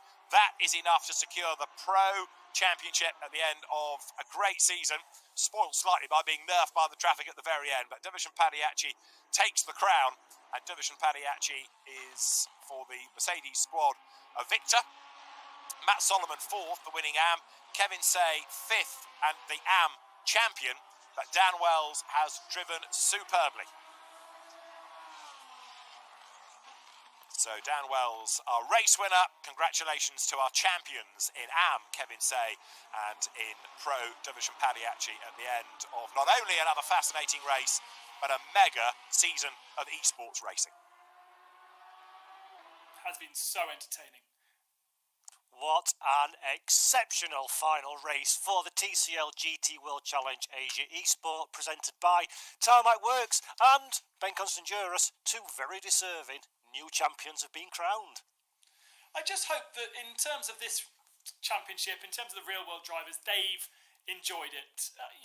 This has been effectively a replacement for their real world racing, and it's been incredibly entertaining for us to watch the way that they've developed as well as drivers. But ultimately, I hope that it's given them something as drivers to really kind of as a memory and something to focus on and something to enjoy over the last couple of months. Yeah, absolutely. And Division Padiachi, again, he started the year absolutely dominant. We thought it was going to be pretty much a walk-away championship for him. And then they had the internet connection issues last time round. This race turned into a bit of a meal as well. And it kept the excitement going, didn't it? All the way through to the end. That's motorsport for you. That's exactly what happened. Expect the unexpected. And I actually never felt that he was the fastest man at the early part of the season. He was just very consistent and was able to pick up the points. But as the fast guys were able to actually be consistent as well and not throw it off after 3 laps, we saw him having a great challenge from the likes of Melvin Moe and then Dan Wells at the end. What a shame not to see him in the full championship. It would have been great. And Aaron Borg, shame to miss him from today's racing, but they were all equal on pace and really just fantastic to see. Yep, everybody's a champion today, and congratulations to all of our Real World Pro and Am drivers, Division Padayache for taking the Pro Championship, and Kevin C for taking the Am category as well. While we're doing thank yous, Ben, I want to offer our thanks to our title sponsor, TCL, to Tarmac Works, to AK Informatica that run this championship, to Kunos Simulazione, of course, that make Assetto Corsa Competizione, to CBR Media, all the sponsors that are valued so much throughout this programme, to SRO that run the championship as well, and to yourself, Ben Constanduras and David Addison, for putting on a fantastic broadcast as well. It's been a pleasure to work alongside the both of you, Ben. Yeah, it's been really cool, and it's always amazing to have the likes of David, real-world commentator across so many series, including, of course, all of the SRO, the lead commentator for the Spa 24 Hours, and to have him lend his voice and his presence and his professionalism to a championship like this. I'm just a sim guy, but he's the real deal. Fantastic. Yes, David, thank you very much as well. Final thoughts on the championship now it's come to an end? Paul, you have to say, in a way, that it's a shame that we couldn't have a real World Championship, of course, but take the positives from that. You touched on them yourselves, but what that has done is to give everybody an opportunity to see, first of all, eSports racing and exactly what it's all about. It has given real world drivers a taste of what eSports racing is all about, and it's given us all a chance to see a whole different region of sim racers out of the sim championship, the likes of Andika Maulana doing so well, and it's made everybody aware of the ability of sim racers. A bit like Ben and I touched on in the European Championship at the start of the year in the first lockdown. People have had their eyes opened to what sim racing is all about, and it's not the poor relation of motorsport. It's a branch of motorsport that can stand on its own 2 feet, and it deserves the recognition, which it wouldn't have had we not had the year that we have had. So the positives are that it's put eSports racing on the map. It's been a delight to be part of it, to be involved in this. It's not just an old dog.